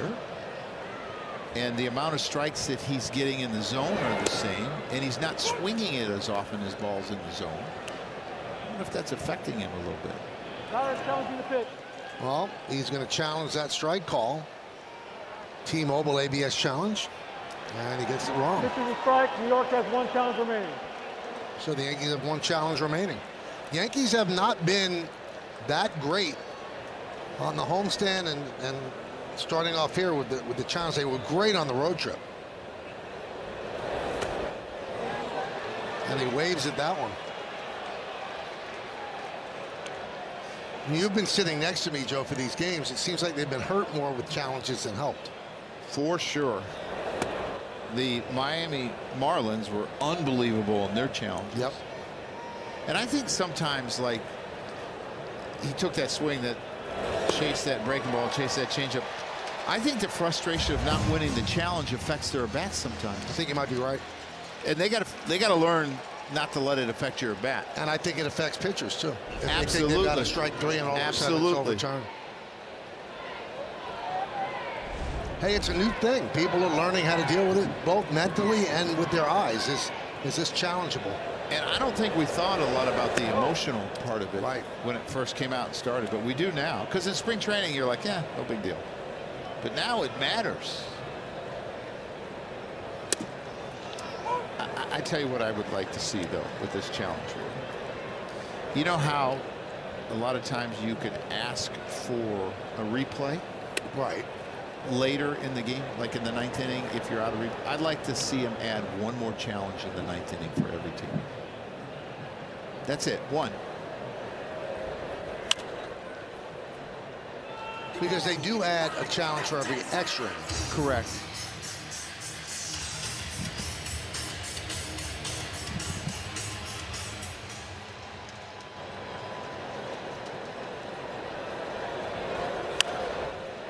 Grichuk fouls it away. Let's check out one of tonight's player props, brought to you by Bet365, where winning is everything.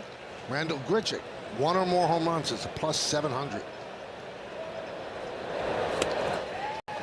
Not on that at bat.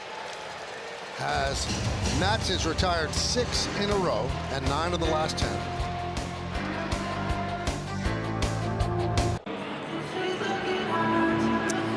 Michael, Joe, take a look at those familiar faces. Clark Schmidt, Anthony Volpe, both on the injured list right now. Clark Schmidt threw off the mound for the first time today since undergoing Tommy John surgery. When I spoke to him in the clubhouse, he was smiling ear to ear, telling me, it has been 9 months. I couldn't wait to get out there. Just threw about 8 to 10 pitches if you include the warm-up pitches, and certainly didn't let it all go. But for him, a significant step in the rehab process. Still a long ways to go. He's targeting sometime in August for a return. As far as Anthony Volpe is concerned, he's expected to go on a rehab assignment next week. I asked General Manager Brian Cashman, who's in attendance, how long he thought he would need, and while he wouldn't give a specific time frame, he said typically spring training you like guys to get about 55 at bats, and really he needs to work in the field to get his legs under him, so it will be a little bit of time until he is back. He was also asked if he is the starting shortstop when he comes back, and Brian Cashman said that's the manager's decision. Michael? And that's the injury report, brought to you by Montefiore Einstein, the official hospital of the New York Yankees. Well, Caballero has certainly not grabbed the job by the throat. So when Volpe comes back, if Caballero's still struggling, I mean, there's no doubt. But I'll tell you what, Joe, I even think if Caballero was doing great. As that one is fought and Rosario wins the fight for the out. Volpe's a shortstop, and they look at Caballero. He could play every day at different positions, even if he was doing great offensively. Volpe's a shortstop. And I think it gives you more options versus lefty. And I agree with you, Michael. I think he's going to be the shortstop. Unless Caballero takes off here. I mean, that's the only way. But I like that they're not rushing his rehab, and they're going to let him get at bats, because he struggled offensively last year. And I personally believe, and I know some people don't, it had to do with his shoulder. Because when your shoulder is messed up, it's hard to swing. And he hit well after a shot for about 2 weeks, and then he didn't. So I think he needs to work on some things offensively, come back and play. You know, the story Meredith told about Clark Schmidt, too. I mean, it's so sobering. And you make the big leagues in any sport. I mean, you're at the top of the world. Top of the world. I mean, you're the best of the best. Clark Schmidt had to celebrate throwing 10 pitches today. That's how slow this rehab is. But that's how exciting it is. I mean, he celebrated throwing 10. Like, if you're during the regular season, you're not celebrating. You're like, really, 10 pitches? Right. But because it's been so long since he's been able to do what he loves, it's a big step. It gives you hope. Yeah. And a walk to Williamson. And 5 of the pitches were just tosses off flat ground. Then he got onto the rubber and threw 5 pitches. And you have to be so disciplined coming back from that surgery, because if you rush it, you could re-injure it. Yeah, you got to be smart that you don't have any setbacks. That's the biggest thing. So Williamson walks. Here's Taylor Walls, who was hit by a pitch in the 2nd inning and came around to score.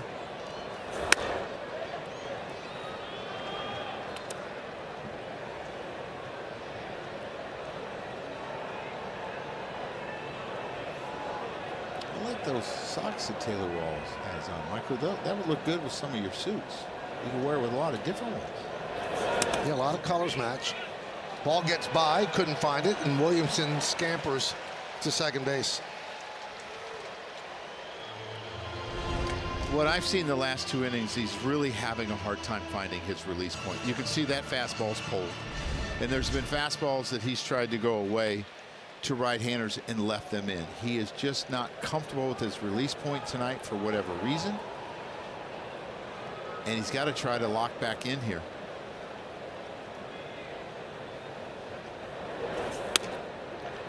Two on one.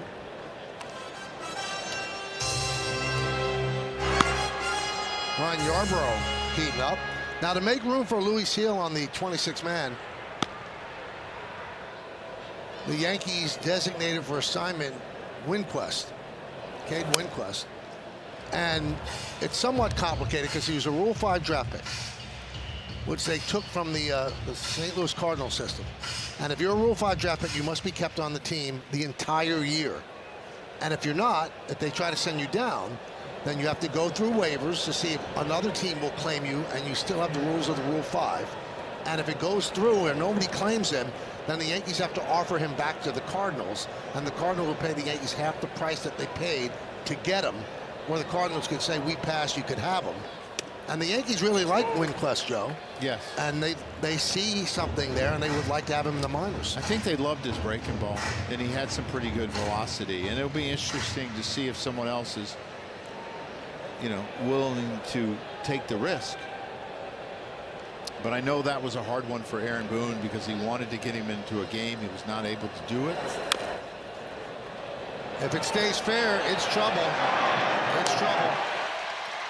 Walls with an infield single. Joe, Winquist is the only player that was on the opening day 26-man roster of a team that did not get into a game. Yeah, and I think some of the pitching decisions had to do with the Yankees' schedule in the beginning. I mean, they had 4 days off in the beginning of the year. And Boone explained that today. He said we have all these days off, which gave us time to actually reset and get people rest. And they're all one-run games that we've lost. We didn't blow anybody out. Let's take a look at the bullpen budget brought to you by Citizens. Make sense of your money with Citizens. So Blackburn pitched yesterday, 19 pitches. What a great performance yesterday by Weathers, because he allowed the Yankees to reset their bullpen. So I would say everybody is ready. The Yankees try to stay away from 3 out of 4 days. So maybe Hedrick and Bednar, they would rather not use tonight. And the Yankees are fortunate that they have 2 guys that are built up. When you look at Blackburn and Yarbrough. And they can basically use them as long relievers whenever they want. And if you use one, you don't have to like worry that you're not going to have a long reliever for 3 days. They just go to the other one. So here's Nick Fortes. And he bunts right back to Heel. Heel bobbles, goes home, got him. He bobbled, stayed with it, got the ball to Wells, and they get Williamson trying to score from third. Yeah, the safety squeeze is on here, and it's first and third. The first baseman has to hold the runner on. And the problem is he bunted it right back to the pitcher. It's the only place you can't bunt. You can't say he's blocking the plate without the ball because he has the ball. So unfortunate for the Rays that he bunted it right back. Luis makes a really good play, knows he has time, makes a good toss to Wells, and they get the force out. If you bunt it towards first base, it's a run. So Wall's at second, Fortes is at first. And here's Simpson.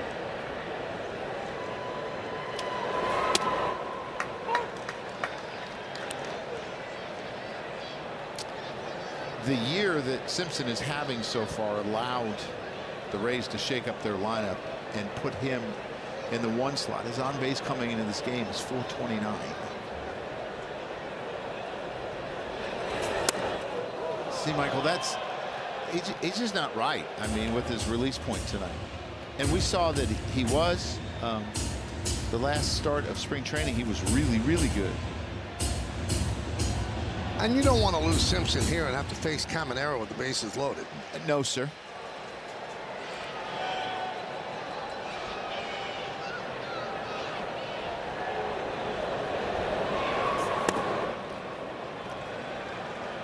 And that's what he's trending toward, 2-1.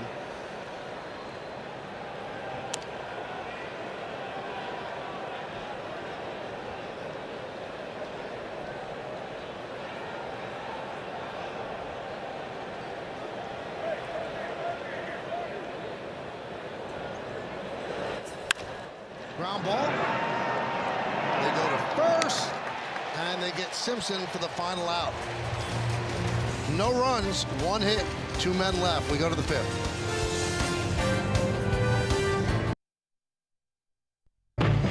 2 nights, one wild show. Banana Ball is coming to New York City. Yankee Stadium will host the Savannah Bananas on Saturday, April 25th, Sunday, April 26th. Limited ticket inventory and premium seat locations on sale now. Visit Yankees.com/bananas to secure your seats today.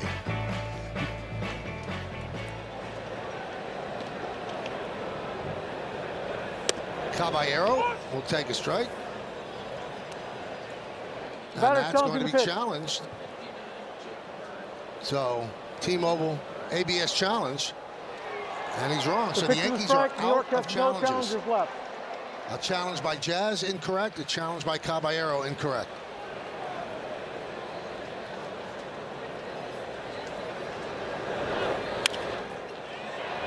Fly ball, center field. Mullins makes the play.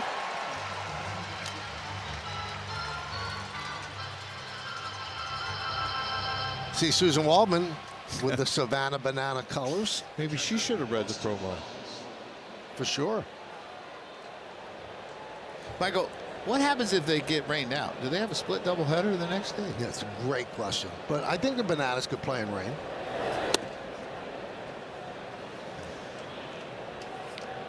Man, I'm sure they want the game. So that was called the ball, and that's going to be challenged by Nick Fortes. He thinks it's a strike. ABS challenge by T-Mobile. The pitch is the ball. Tampa Bay has 1 challenge remaining. So Tampa Bay now has 1 challenge remaining. The Yankees have no challenges remaining. Matz has retired 11 of the last 12. That's an outstanding pitch. Left-handed changeup to a left-handed hitter. They don't see it very often. Gets him out front. Looking fastball. Then comes back and tunnels the thing. Hey guys, I don't believe the Savannah Bananas have doubleheaders. What they do have is a rain rave party. If it's raining, they aim to play through all weather as long as it is safe for fans. Wow. Left center field. Mullins runs it down to retire Wells. Wells now 5 for 32 to start the season. Okay, though, Meredith, I'm sure the Yankees don't want them playing in the rain on the field. Tear up the field. Yes. Well, then you got a little bit of a conundrum, don't you? You sure do. I think split doubleheader. Well, now I can't talk to Danny Cunningham and see what he has to say about all of it, but I'm sure there's somebody there that makes that final decision if they're going to tear the field up. But they try to play as often as they could. If they cancel it, oftentimes they just offer fans tickets to an upcoming Savannah Bananas game. 0-2 quickly on Goldschmidt, who struck out and walked.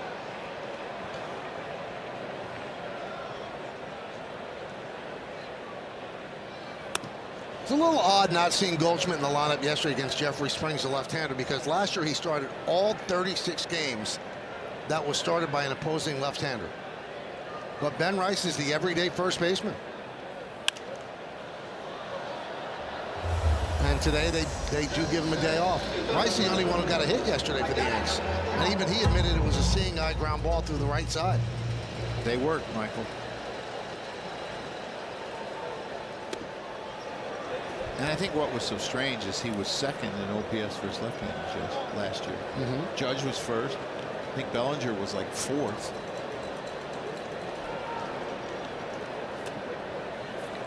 And that, according to Goldschmidt, hit him. And the home plate umpire, Ripperger, agrees. Been on twice tonight, a walk, hit by pitch. Tell you what, he's a tough out against left-handers. He just stays in there, fouls pitches off.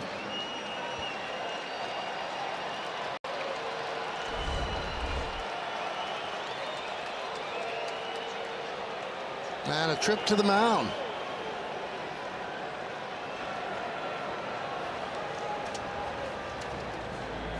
Kyle Snyder, their pitching coach. 9 years he's been here.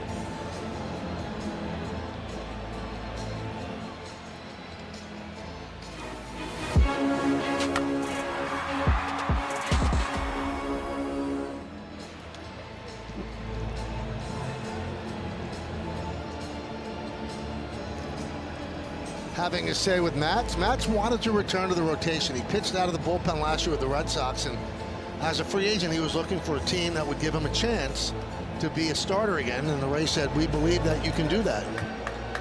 Came into the game with a 2-0 record, 4.09, and has held the Yankees to 2 runs over 4 2/3. Leads 3-2. Judge at the plate now, runner at first. 0-1. Really good slider in here that ties him up. It looks like it's a heater right down the middle, and as that late break, it looks like he's going change up here maybe. Now, we told you the Yankees would not feel terrible if the Rays go to the bullpen. The Rays bullpen has been dreadful.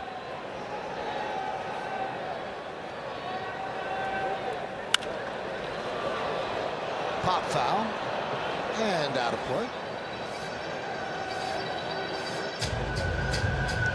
This is the Yankees' first game at the Trop since July 11th of 2024.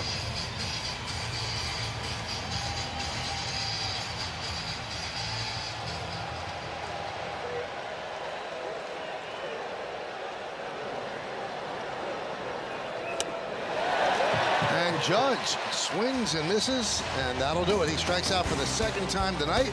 We're halfway through. The Rays 3 and the Yankees 2.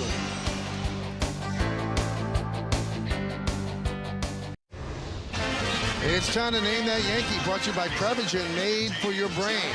This is a tough one. 261 is the batting average, 469 hits, 82 home runs. So he finished his career in 2003 with the Yankees. Played 3 years with the Rays, also stopped the Mets, the Tigers, and the Padres.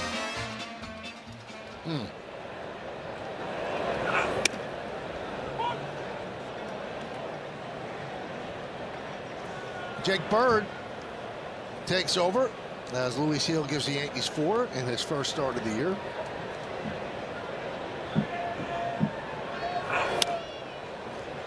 Yeah, he's got this really good sweeper, and for the most part, he's pitched really well this year. He had the one outing that he got in trouble and gave up some walks and hits, but he's been pretty good this year.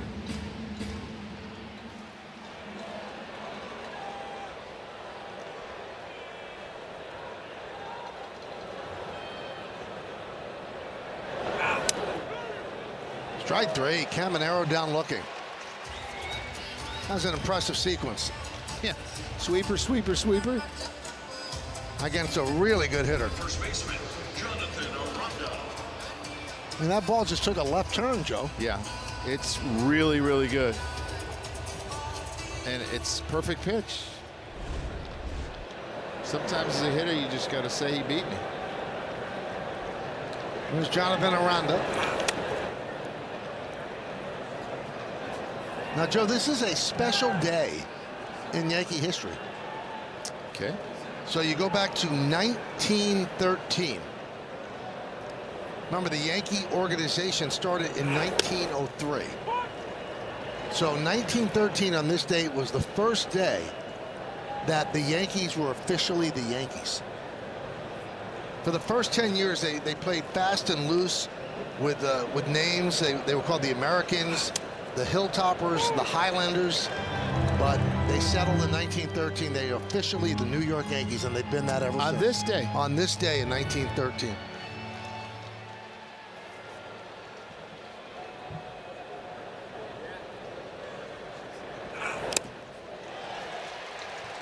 As Aranda down on strike. And one thing I didn't get to yesterday in the game, Joe. Yesterday was the anniversary of a game that you were a big part of. In 1996, it was a snow game. Yes. And it was the first, it was a home opener. Home opener. And you and Tino Martinez were introduced and booed loudly. Oh, yeah. That had to have been 96. Because you weren't Mike Stanley, you weren't Don Mattingly. No. Started off a little rough, Michael. Yes, it did. And I knew it was going to be rough when I got booed at the Fan Fest when they announced my name. Ooh. And then the welcome home dinner. You got booed at the welcome home Oh, dinner. yeah. Just because you weren't Mike Stanley. Just because. You didn't trade yourself. No. Doc couldn't help me out with that no-hitter, though. Everything seemed to turn around. 0-2. But I like that you have to earn the respect of the Yankee fans and the loyalty of the Yankee fans. It's a good thing. I remember Tino turned it around with that grand slam he had in Baltimore at the end of April. Yeah.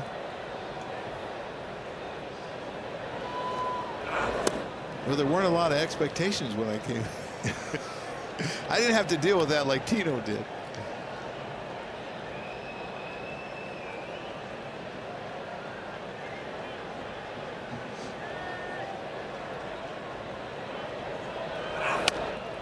You know what else you found out, too? In the last 9 years, you become a great manager. Oh, I am such a better manager than I used to be. Unbelievable. Oh, yeah. I don't know if we'll get to it, but that reminds me of a story that Aaron Boone once told. Ooh, a lot of guys were running off the field. He was at a bat dinner. Right. And they asked Aaron, what'd you learn from your dad, you know, over all those years? And he said, well, I learned that he was a much better hitter than he actually was. He remembered himself being better. 3-2. Chop toward third. Charging is Rosario. Bare hand fires, not in time. Diaz picks up an infield single. Yeah, after going hitless in the last 2 games, he's got a homer and an infield single. And you got to be frustrated at that type of hit because you thought you had him a strike 3 with a sweeper inside. You don't get the call. And he just beats the sinker into the ground, hits it off the dirt. And at that point, you should just eat it. Don't take a chance of throwing it away.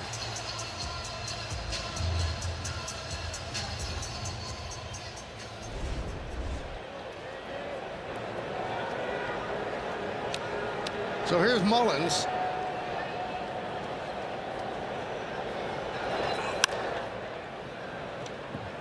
Now, I just found out, Joe, that the welcome home dinner where you got booed, yeah, Adam Ottavino attended as a fan, got a voucher for a free ticket, and used that voucher to see Doc Gooden's no-hitter. No, he did. Yeah. Ground ball up the middle and through for a base hit for Mullins. Diaz will stop at second. Judge gets the ball in, so back-to-back singles with 2 outs, first and second. It is amazing how you tie everything together. Yeah, this ball's not hit hard, another sinker.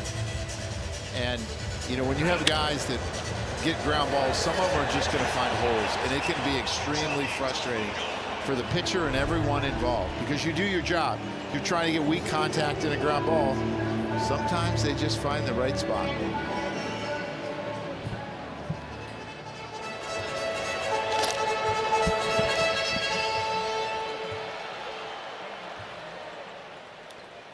Here's Johnny DeLuca. 1-0.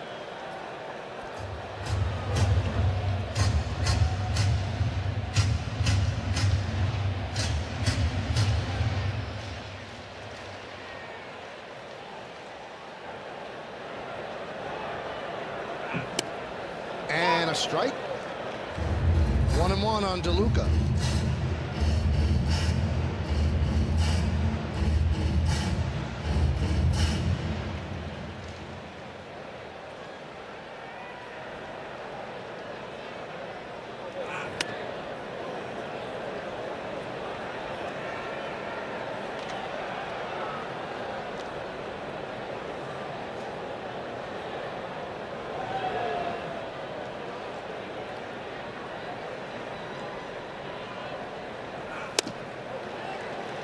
Two and two.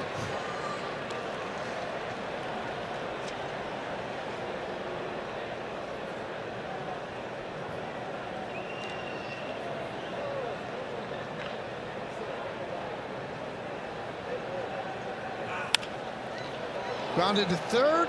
Rosario steps on the bag, beats Diaz there, and that'll do it. 5 in the books here at the Trop. Rays lead 3-2.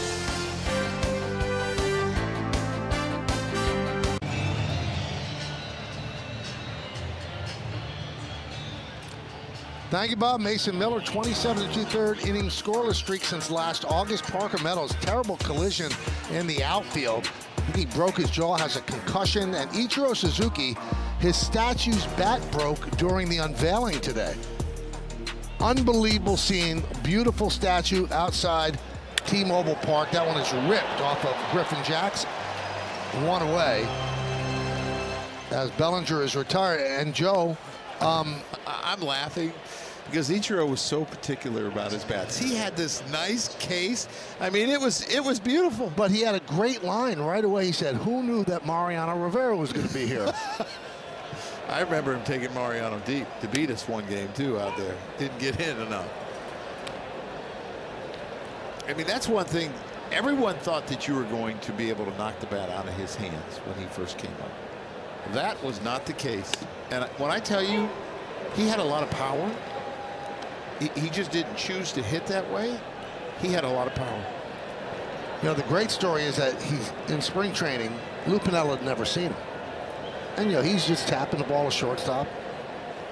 And Lou came to him and said, "Son, when are you going to start hitting the ball?" And he said, "This is the way I hit." 3,000 hits later.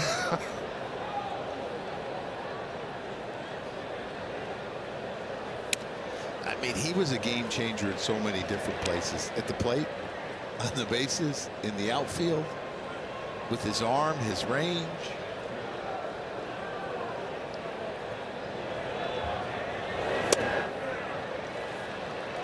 So Griffin Jack's 31 years old. He's given up runs in 3 of his 5 games, including a 5-run outing against the Brewers last week.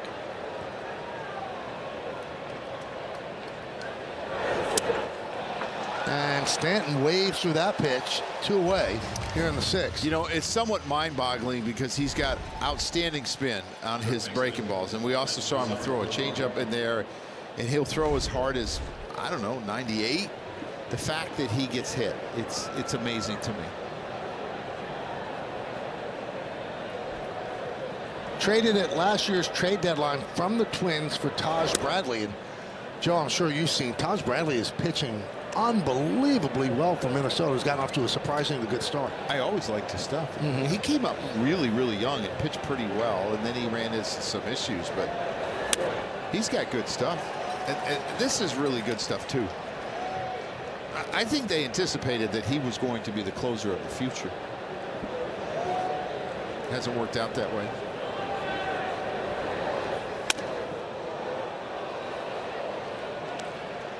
And he is under team control in arbitration for next year and for 2027. That's what the Rays look for, because when they have to pay somebody, they'll decide to trade him, and they make pretty good trades. And that got a big piece of the catcher. You don't miss that. Do not miss that. 97 miles an hour. Little foul tip off the top of the knee. It feels like someone shoots you.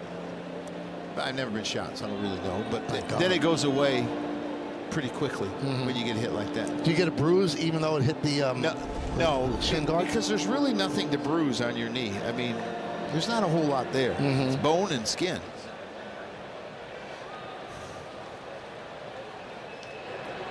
2-2. Did he go? Did he go? No. The whole Rays team was headed to the first base dugout. They thought he went. Not so fast. Doesn't look like he went there. Look at a little side angle. I don't think so. What do you think? I don't think so. It's right on the border. He went there. And Rosario down on strikes. Yankees go down in order, and we go to the bottom of the 6th inning. A broken bat for Ichiro.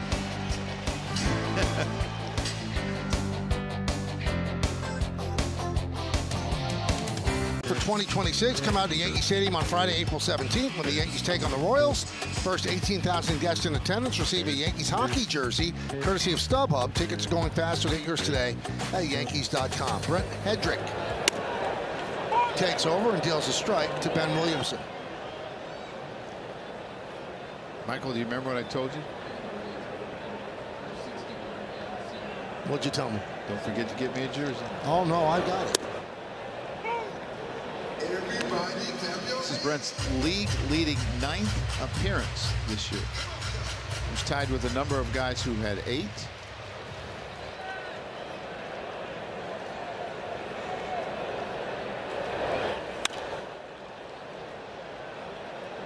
You know, one thing they had to figure out with Hedrick, how can they use him and not see a diminishing fastball and a lessening of stuff?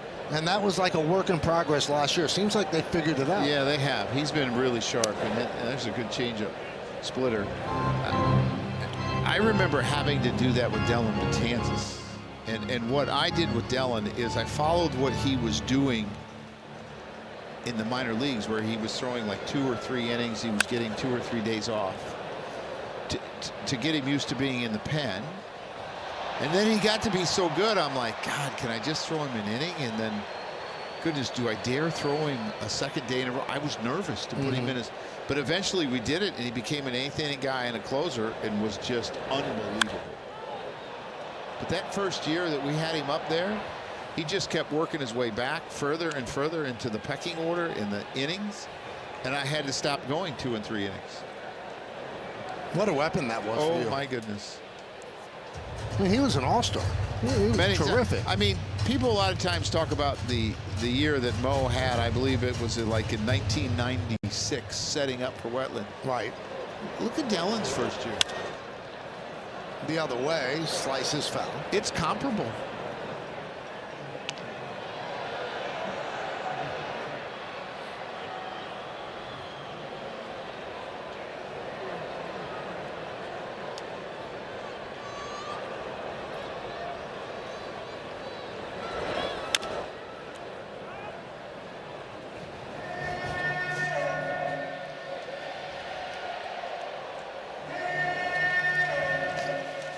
The Rays' lone left-hander right there.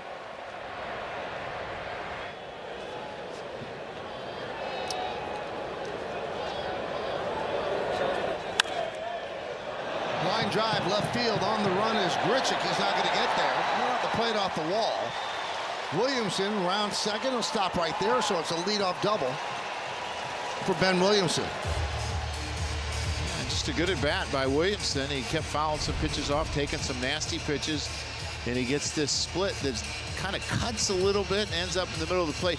He's out in front of it, and that's why he pulls it down the line, but it works out really well for him.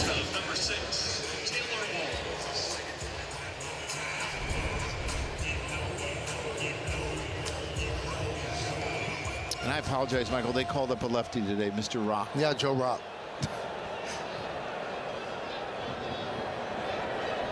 Now, if they were going to have a baseball game, who's going to date us in the Flintstones, the pitcher would be Joe Rock. Joe Bedrock. Mr. Slate, all of that.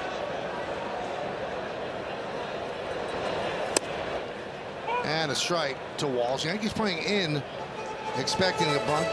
Walls not a great hitter, although he's been on base twice, hit by a pitch, scored, then an infield single, so he's 2 for 11. And he gets the bunt down. Bobbled again, everybody's safe. So that'll be a sacrifice, moving Williamson to third. It should be an E1, allowing Walls to reach. I know a lot of times we don't like to give up outs in the game of baseball. Sometimes there are pitchers, and I'm not saying that Brent is one of them, that just struggle when they have to handle the baseball.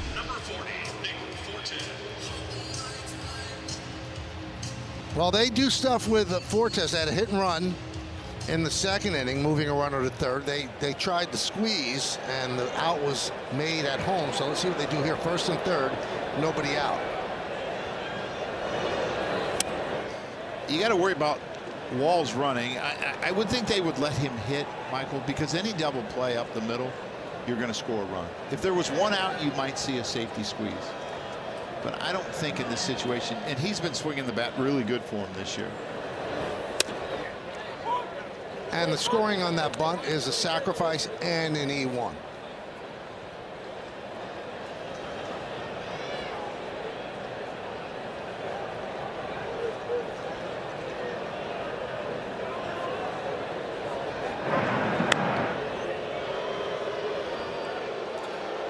Be thrown over for 2 reasons. Number 1, to keep the runner close, but number 2, to see if you can see Fortes possibly square around.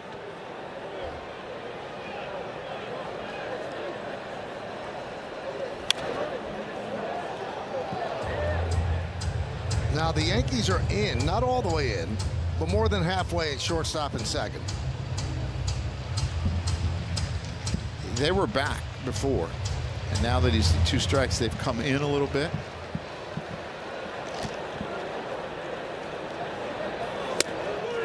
Strike 3, that's a big strikeout for Hendrick.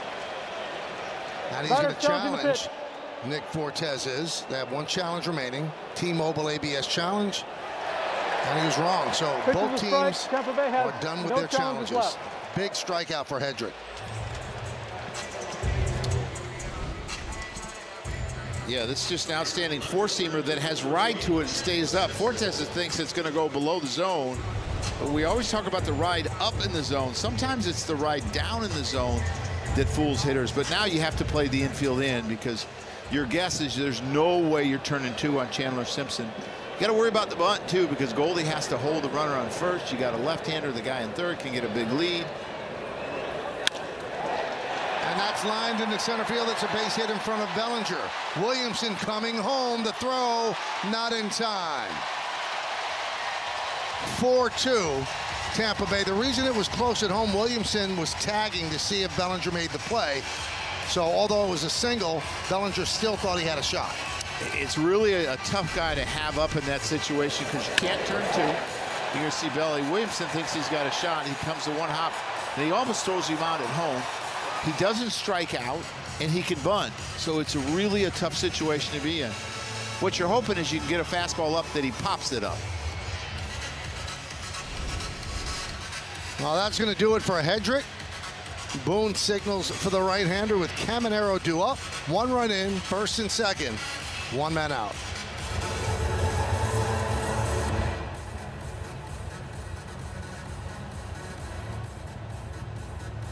I don't know who this is. Yeah, I was guessing Kareem Garcia. Bubba Trammell. Bubba Trammell. Wow. An original Tampa Bay Devil Ray. That's good old Bubba. Oh, for Kurt Schilling. That's a brand name.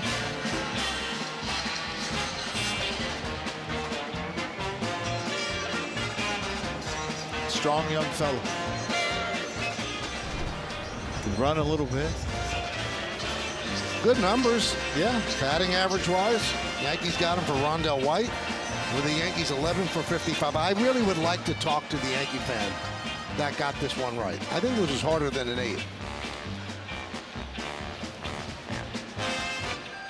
So here is Camilo Doval.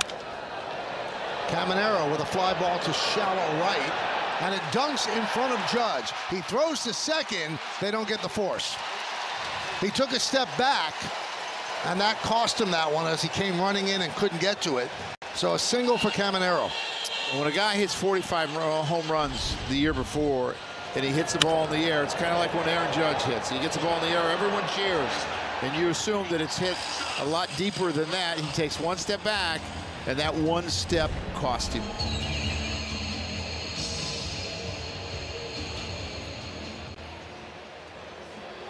Here's Jonathan Aranda.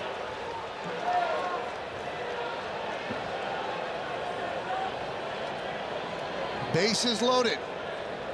Yankees trailing 4-2.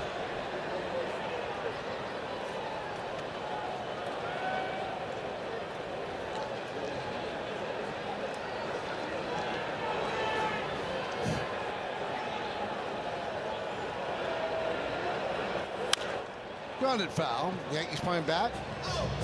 Looking for the double play.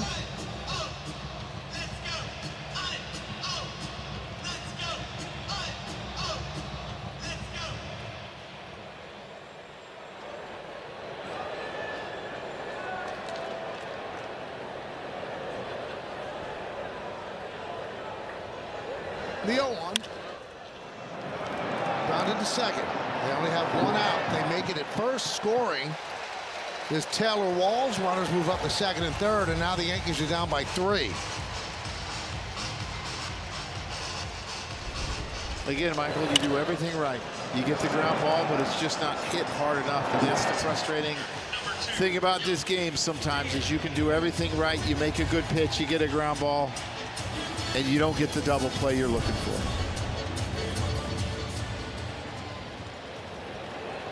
So here's the dangerous Diaz, second and third now. Yankees down 5-2.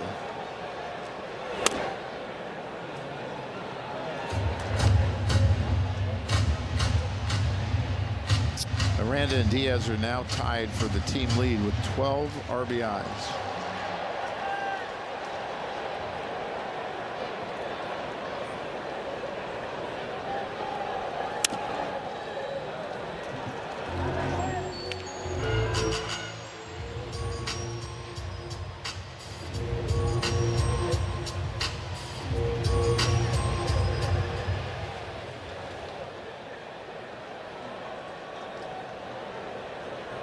And the pitch. Good slider. 2-1.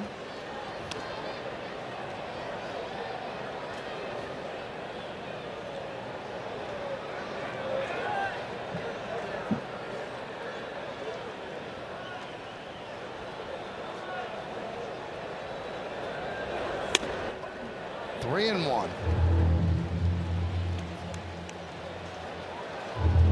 Yeah, he's doing a good job of making him try to chase something. He understands he has an open base. Can't give in here.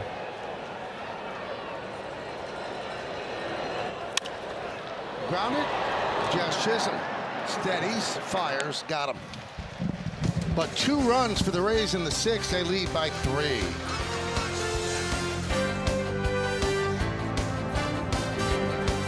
He's one of 9 Bahamian-born players in Major League history, first to be named an MLB All-Star. He learned baseball from his grandmother, Patricia Coakley, a former shortstop for the Bahamian national softball team. He has never had soda in his life after his mother told him as a child it would cause acne. I guess that's one way of doing it. You know what? It might not be the truth, but it's good advice. Yeah, really good advice. Aaron Judge upset with himself, says, my bad to Doval with the ball that fell in front of him. Ian Seymour, new pitcher for the Rays.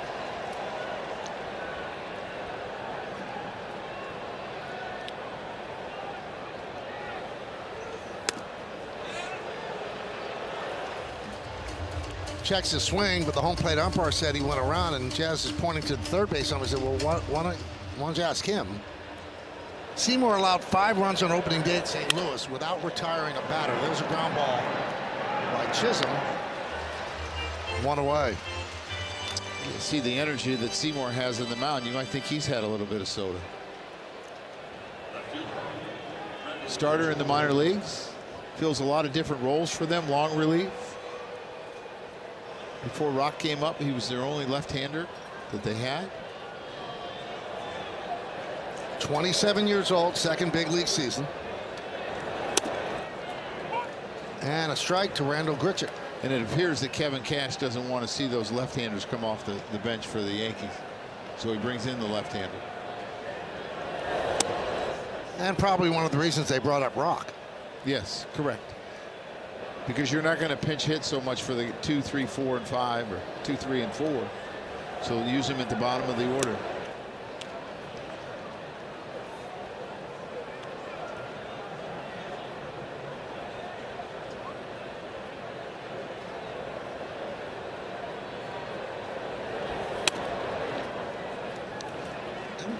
I always wondered how certain guys come up with certain windups, certain stretches, certain batting stances. You know, I think of Mike Messina when he was in the stretch and the bend over. Look at this. A lot of movement. It's like he was watching pitchers, you know, like in the 1920s. And that's not even all of it. The stuff that he does before he gets to that spot where he kind of goes over his head and comes the rock, and it's got to feel like the ball jumps on you because he's coming so fast at you. Because he's only throwing 91, and you can see the fastball's getting in on these right-handed hitters.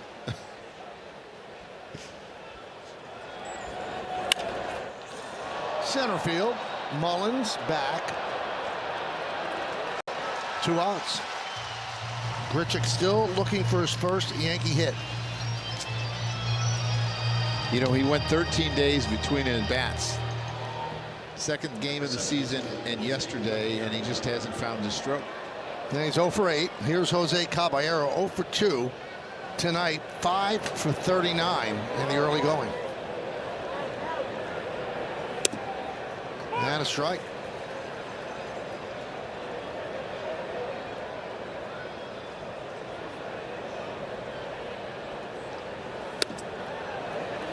Oh and 2.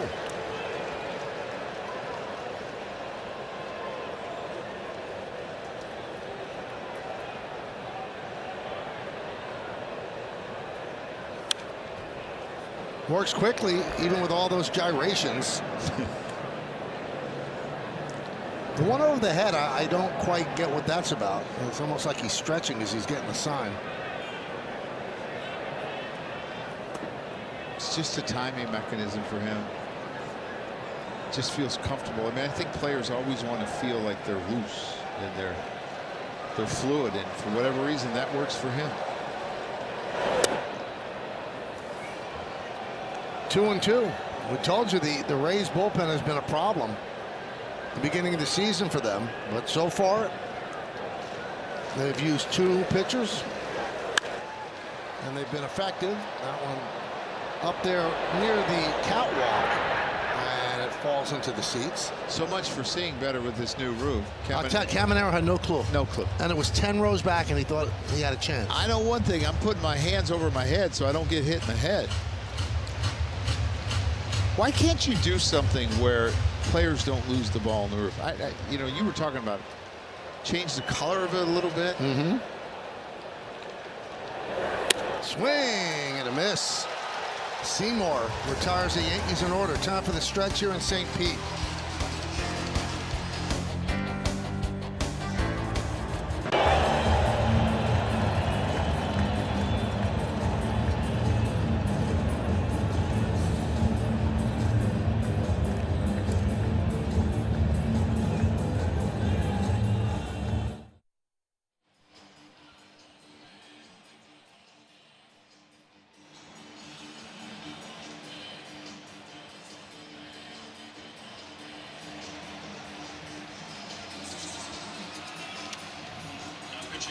Thank you, Bob and Jack. 5-8-1 for Tampa Bay, 2-2-1 for the Yankees. Heel went 4 in his first start of the year. Rosario, an RBI triple with a question mark for a triple. Steven Matz went 5, 2 hits, 2 runs. And Yandy Diaz, 2-run home run. That was in the first inning to tie the game at 2, his 3rd home run of the year. Ryan Yarbrough will take over. He's the 4th Yankee reliever to pitch. Got the final 5 outs on Sunday.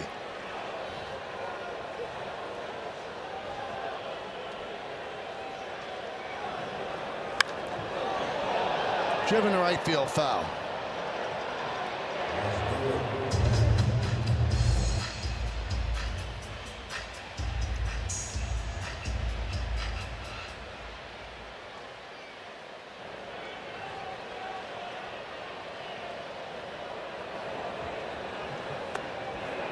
One and 1.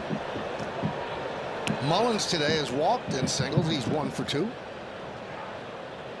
Yeah, he's had a really tough start, hitting only 122 coming into this game. He does have a home run,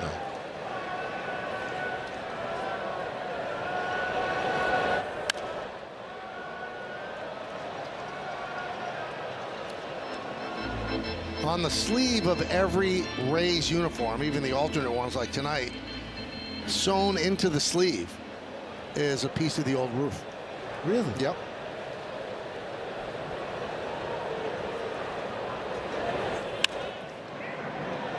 Right field coming on is Judge, going out Chisholm. Judge makes the play. Michael, did you ever see what the inside looked like after the hurricane? Were there a lot of pictures to showing the damage in here? There was obviously there was so much standing water because there's no drain. There's no drains anywhere in the ballpark because they don't get rain. So that messed it up, and there was so much mold because it sat out here. They really had a lot of work to do. The final cost, that one's bunted right back to Yarbrough to retire DeLuca. The final cost was $59.7 million. And here's some of the stuff they've done. New carpet and lockers in the clubhouse, new roof, new artificial turf, upgraded video board and luxury suites, new sky deck section in left field. And the Rays are under lease here until 2028. And they had a positive development in their attempt to get a ballpark built right near George M. Steinbrenner Field. That was today, but there's still many more steps to go. And if they do close on that, they hope to be ready after 2028. They've been trying for a long time here. Mm-hmm.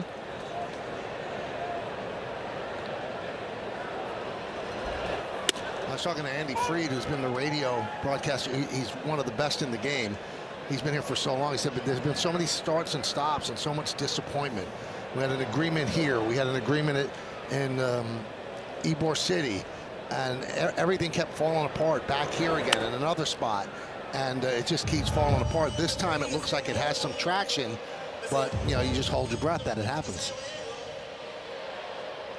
And if they do build it by George M. Steinbrenner Field, it's right across the street from Raymond James Stadium, where the Buccaneers play. It would be kind of a sports complex. So what happens to George M. Steinbrenner Field? No, it still stays there. It would be, there's a college by George M. Steinbrenner Field, so they would kind of relocate some of that. And that would be part of the money that would be spent as well. And I would think you would try to time it that the A-ball team would play at home when the Rays were on the road and vice versa. You would think so, yeah.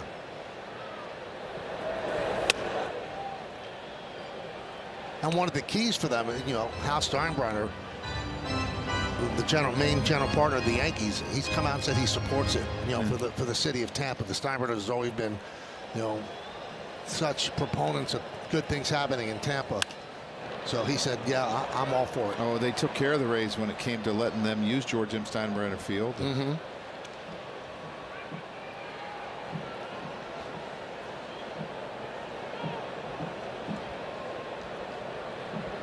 So 2 away, 3-2 count on Ben Williamson.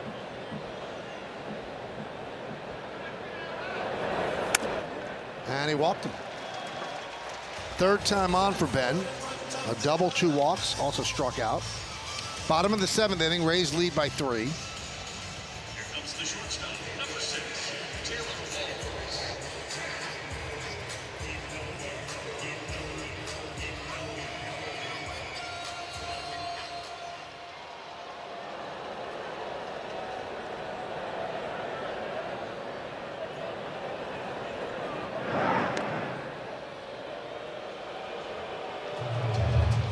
You look at the bottom of their order, they've really, really hurt the Yankees tonight on 7 times.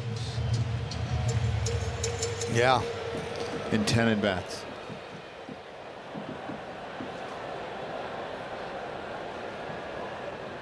Runner goes, pitch is high, and the throw is high. Backed up nicely by Caballero. So Williamson with a stolen base.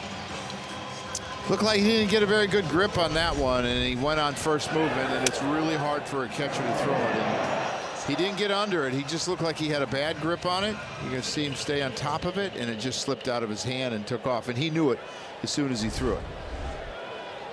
Well, came into the game, Wells did, having thrown out just 1 of 9 base runners. And there's a strike.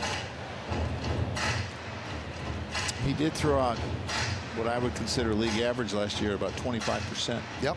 Slightly over.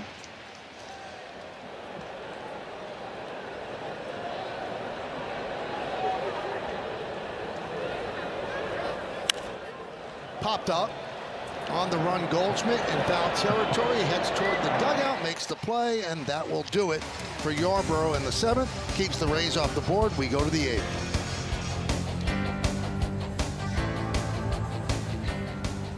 It's time for pitching decisions presented by Sage. Well, 10 strikeouts by Yankees hitters. You can see Steven Matz get 1 of them. He ended up having 7 for the night. Griffin Jacks had a couple. And then Ian Seymour with his breaking ball gets 1 as well. So they've had 10 tonight. Last 3 games, just 4 runs and 7 hits for the Yankees. Their offense has been stalled. We start the 8th inning with Austin Wells. Austin's 0 for 2 tonight. jumps on the first pitch and sends it up toward the roof. Williamson on the outfield grass, backs up and makes the play. Tomorrow night on Yes, the Yankees and the Rays play Game 2 here in St. Pete. Coverage begins with the FanDuel Yankees pregame at 5:30. Then first pitch will be shortly after 6 on Yes and the Gotham Sports app. Hunter Biggie is the new pitcher for the Rays, and he gets a visit from Kyle Snyder as they send up Ben Rice to pinch hit for Goldschmidt. Max Fried will get the start tomorrow. And Nick Martinez from Fordham will get the start for Tampa Bay.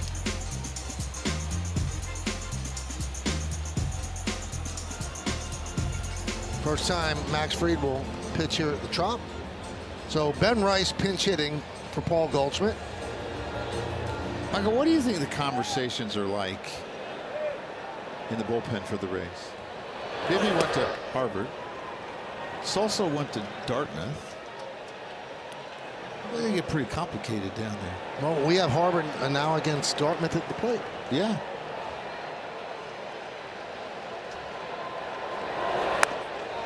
It's really interesting watching him pitch. He really tunnels on one side of the plate.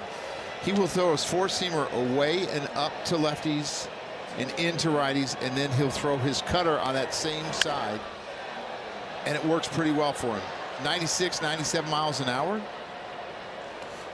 Not real complicated, lives on one side of the plate for the most part.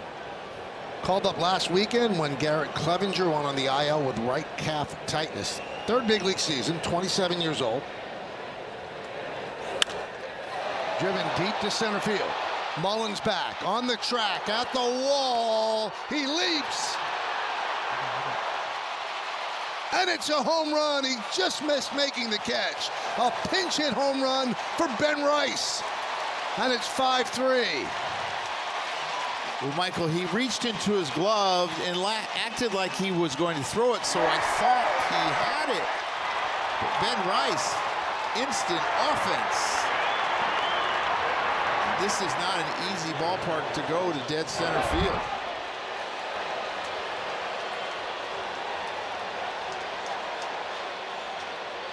Advantage Dartmouth over Harvard. Judge takes low.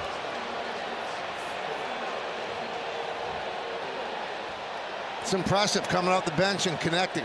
Sitting there for 7 innings, you go into the cage, you get loose, you anticipate, and then you have to make a decision.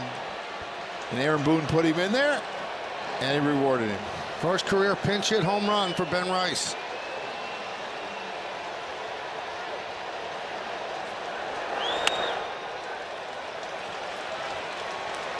Kind of shook him up a little bit, Michael. He hasn't been close on any of these pitches to Aaron Judge. He was aggressive before that. The 3-0. 3-1. So does Rice wake up the Yankee offense? 3-1 count on Judge. Ground ball short. Walls. 2 down. Yeah, back to the home run. You're going to look at this fastball out over the plate, up. Ben Rice gets on top of this. Hits it in the center field seats. Thought Cedric Mullins had it. He got me the way he went up, but I didn't see the right fielder raise his arm, and then he comes up and acts like he's got it in his glove. Pretty close. It's 404 out there. Boy, he can get up, Michael. That's a high wall. Yeah. Measured distance was 411 feet. Simple. Short stride, quick to the ball, extends through it.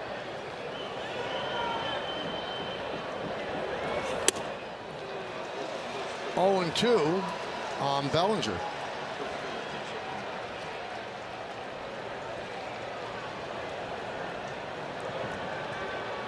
Had the only hit in yesterday's game. Ground ball single through the right side. Comes off the bench now.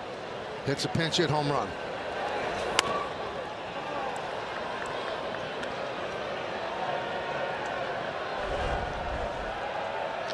Cedric Mullins goes up. Boy, he was really close. As Bellinger swings and misses, and that'll do it. But the Yankees get a run closer. Ben Rice comes off the bench, pinch hitting. Paul Goldschmidt sends one deep to center field, just over the leaping try of Mullins. And when it lands, it's 5-3, Tampa Bay.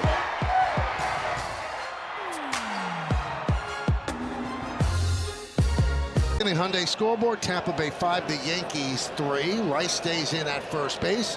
Yarborough in the second inning of work will pitch the bottom of the 8th. Fortes lines the first pitch into center field for a base hit. His second hit of the night.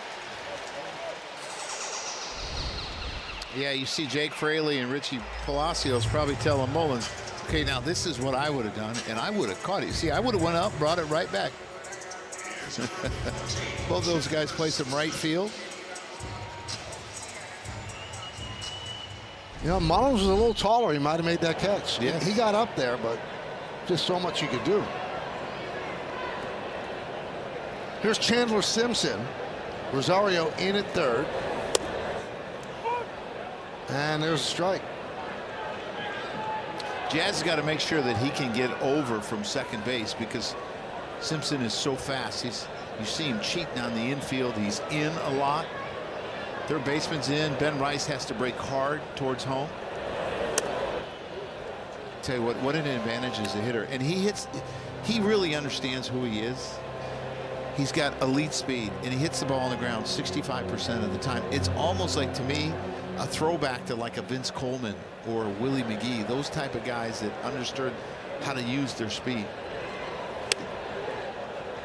2-1.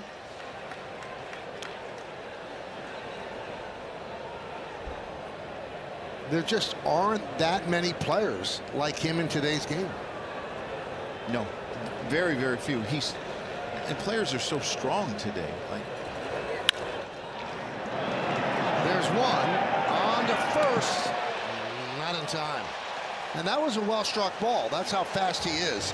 I think you turn a double play most batters on that. Probably all batters, Michael. I mean, there's nothing more that you can do. I mean, maybe if you're Caballero, you can come one step in and try to get it. But the speed is elite, and he hits this ball hard, and he gets out of the box well. He's even peeking to see where the ball is. If it's overthrown, he's flying. And now you got to worry about him stealing second.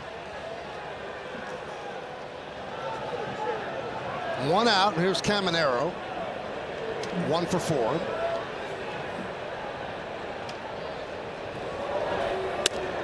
And a strike. That's a tough combination. 3.9 to first there. I mean, I thought his fastest time of the year was 3.96 or 7. That's really going. Did you see that Yarborough's really quick to home? Simpson can't really get a big lead because he's left-handed. You should have a shot to throw him out. And I would think that he would maybe let Caminero hit here.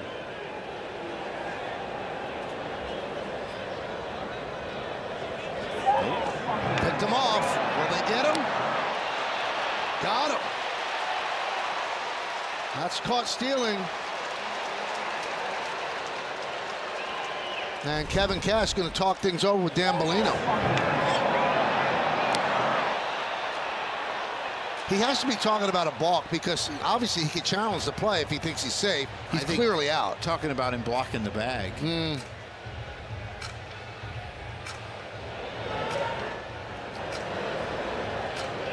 Just a really good step-off move, and he got him.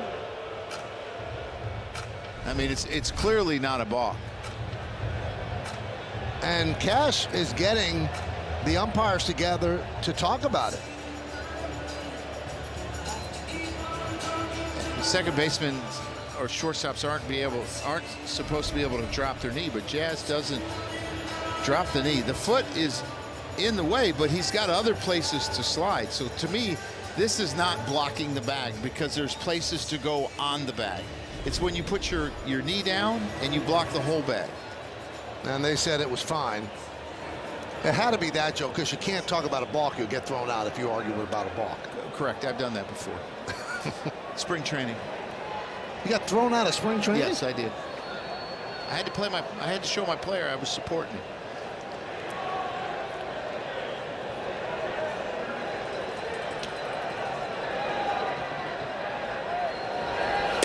Now, Joe, do you get fined the way you fine in a regular season? You get thrown out of I spring don't training? think I got fined in spring training, but I'm going to tell you what happened. The umpire told me that he thought he said the left-hander, it didn't look right. And if he does it again, I'm going to call it a balk. And I said, well, what is he doing? He says, I don't know, it just doesn't look right. I said, well, then you can't call it a balk if you don't know. He called the balk. I got tossed.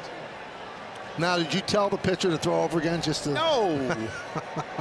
This is my first year of managing. Okay.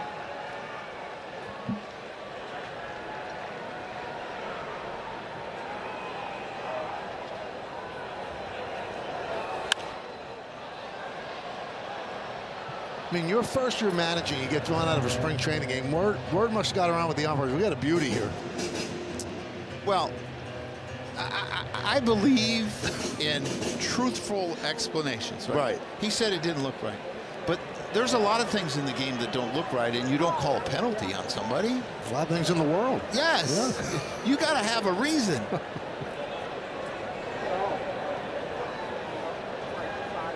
1-2. Well, the Yankees can hold the Rays to a 0 in this inning. Well, they come up in the ninth. Stanton, Rosario, and Chisholm. They've got Grisham on the bench. And they've got McMahon on the bench as well as Escala. So Caminero works the count to 3-2.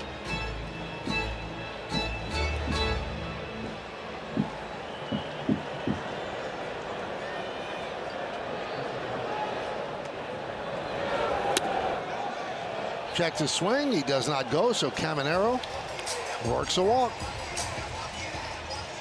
Well, fans, Yankee games on Yes are streaming live on the Gotham Sports app, included for free with your eligible TV provider subscription. Download and sign into the Gotham Sports app now and check out all the great Yankees content, including game highlights, post-game sound, and much more.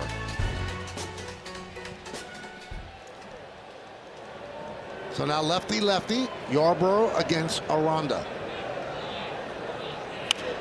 And that one is looped toward third. On the backhand, Rosario makes the play, and that'll do it. Can the Yankees rally in the ninth inning? They're down by 2. And we'll hear from Aaron Boone on the manager's report. That's all coming up next on Yes and the Gotham Sports app. We don't really say it enough. I hope you agree with me. Our studio is so great. Bob and Jack and Meredith, it's a must-watch. Pre-game, all the shows that we have now, and the post-game as well. So stick around. Brian Baker will try to close it out for the Rays. And the first guy up will be Giancarlo Stanton. Really a good arm. A lot of strikeouts, 83 and 68 2/3 innings last year. But the great stuff that he has, he was victimized by the home run ball. He gave up 13 last year, Michael. Out of the bullpen. 31 years old, 6 big league season. He earned the save on Monday, and he had been a bright spot in a struggling bullpen so far. 4 innings of 1-run ball with 6 strikeouts and no walks.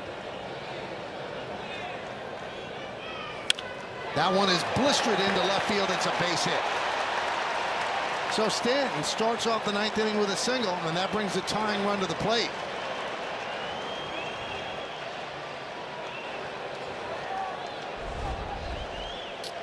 Looks like a changeup that he tries to throw to Stanton. And Stanton's not bad on changeups. A little bit surprised that that was the pitch selection they used. He got that funny hit the other day where he hit the ball twice on the changeup. Now he's letting Rosario bat against the right-hander. We told you he has 3 lefties on the bench available. 0-1. Baker's always had a couple different breaking balls that are really good. I'm sure Grisham will be ready for Grichuk, and then he'll have to make a decision about Caballero.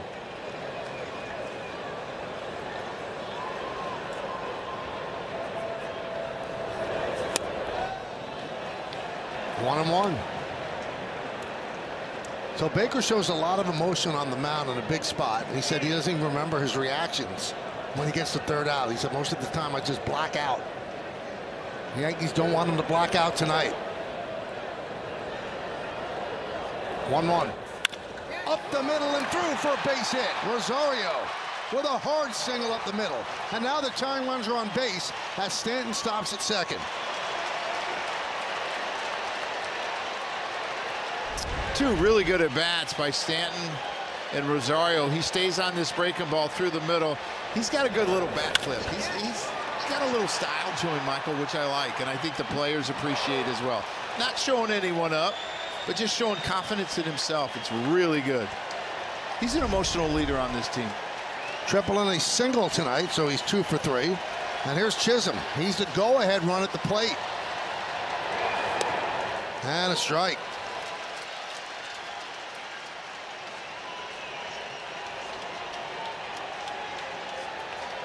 The Yankee offense, for the most part, lately has been dormant. Let's see if they have an uprising here in the 9th. Ground ball, second base. There's one on to first. Got him. A double play. Dan Fiorito will point to the dugout and say, look at that. I think they might not have gotten him. Yeah, Jazz thought he was safe too. Yeah, they're going to check it first. So Stanton stops at third. I think he's safe, Michael. And Yeah. you always got to check second first, and you got to tell the umpires what you're asking a replay on, because yeah, he's safe. Sometimes you could replay both, like if they come off the bag early at second base. So you got to be really clear about what you're challenging. This is such a big challenge. New York is challenging the out call at first base. The previous play is under review.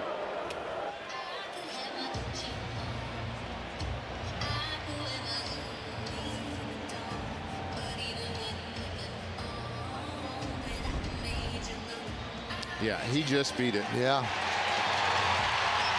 Well, a pro-Yankee crowd cheering. They see it on the board that he's clearly safe. 20,511 for the Yankees and the Rays at the Trop on this Friday evening.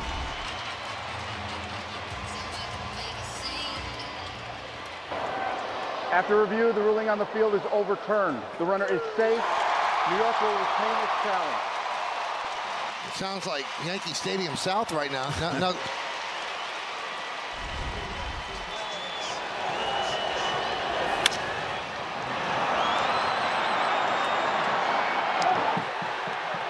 Now, Joe, why are they not pinch hitting for Grichuk? You know, I'm not sure, because I would like to have that hole at first base, and if he hits it in a double play, Trent never hits. Right. Yeah, Grisham is on deck to pinch hit for Caballero. So first and third with one man out here in the 9th inning. Grichuk 0 for 8 so far as a Yankee. And a strike.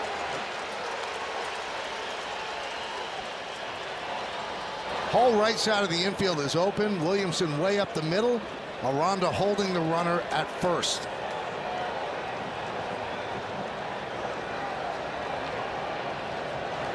There goes Jazz.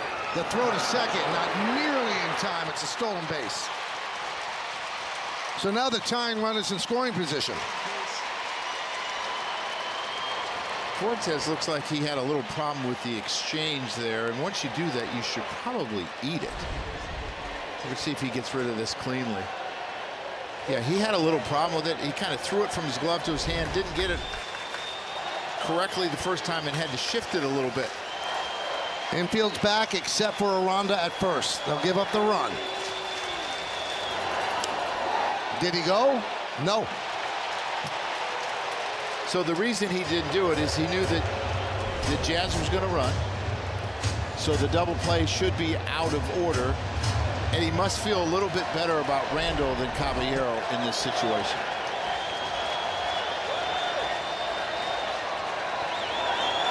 Swing and a miss.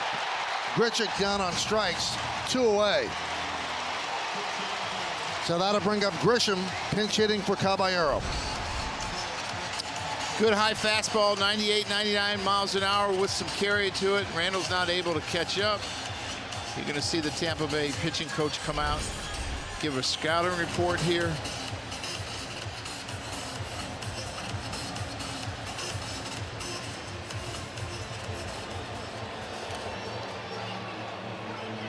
Grisham has been on base a lot. He's walked quite a bit, but he has not found his stride offensively, hitting 162.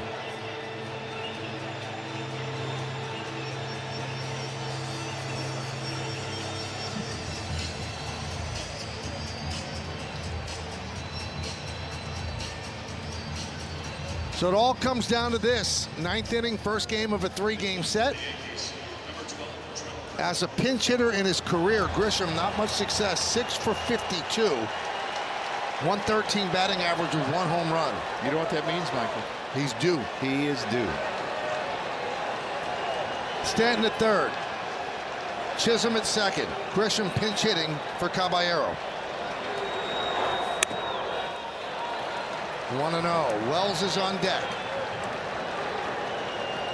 In pressure situations, high leverage situations last year, he slugged .846. That was the best in the majors. This is high pressure. This is late innings.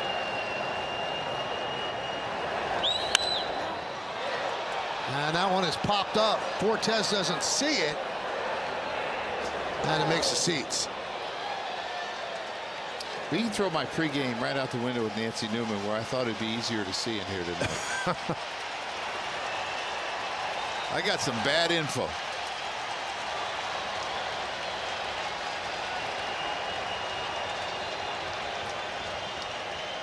So Grisham, just over 8 innings on the bench, and now up in the big moment. And he's down to his final strike. Probably the best changeup that Baker has thrown all night. He gave up the hit to Stanton. He had some other ones. The guy swung over the top. This one had really good downward movement and that late run. Stanton at third. Josh Chisholm at second. Rays lead 5-3. A 1-2 count on the pinch hitter, Trent Grisham. 2 outs here in the ninth.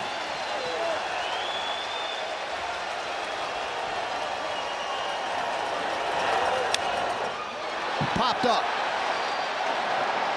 Aranda and Williamson. Aranda makes the play, and the Rays hold on and beat the Yankees 5-3. Well, the Yankees had their chances, and you're going to take a look at this pitch by Brian Breaker to get the 3rd out in this situation. A big situation. Starts him with a fastball up in the zone, and he's going to pitch north and south. Goes up again and gets Grisham to foul it off. Catcher had no idea. Then he goes down with a really, really good changeup. Throws another one, gets him out front, and gets him to pop it up to Jonathan Aranda. So the Yankees fall short. This is the first game they've lost by more than 1 run. This one by 2. We'll come back, wrap things up. Post game after that.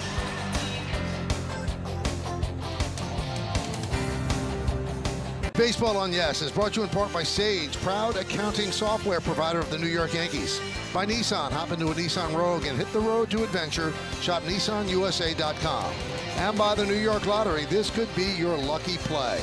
Well, the Yankees got 2 in the first. Luis Hill got the first 2 hitters out in the bottom of the first. Ended up walking Aranda on a 3-2 pitch. In this game-changing drive, Michael. It's brought to you by Audi and the all-new Audi Q3. Yeah, it was hit by Yandy Diaz. Went from the number 1 slot in the lineup to the number 4, and it paid off. He hit a 2-run homer on a hanging slider. Made the score 2-2. We have more to do. Come on back with us, and then stay tuned for the postgame with Bob, Jack, and Meredith.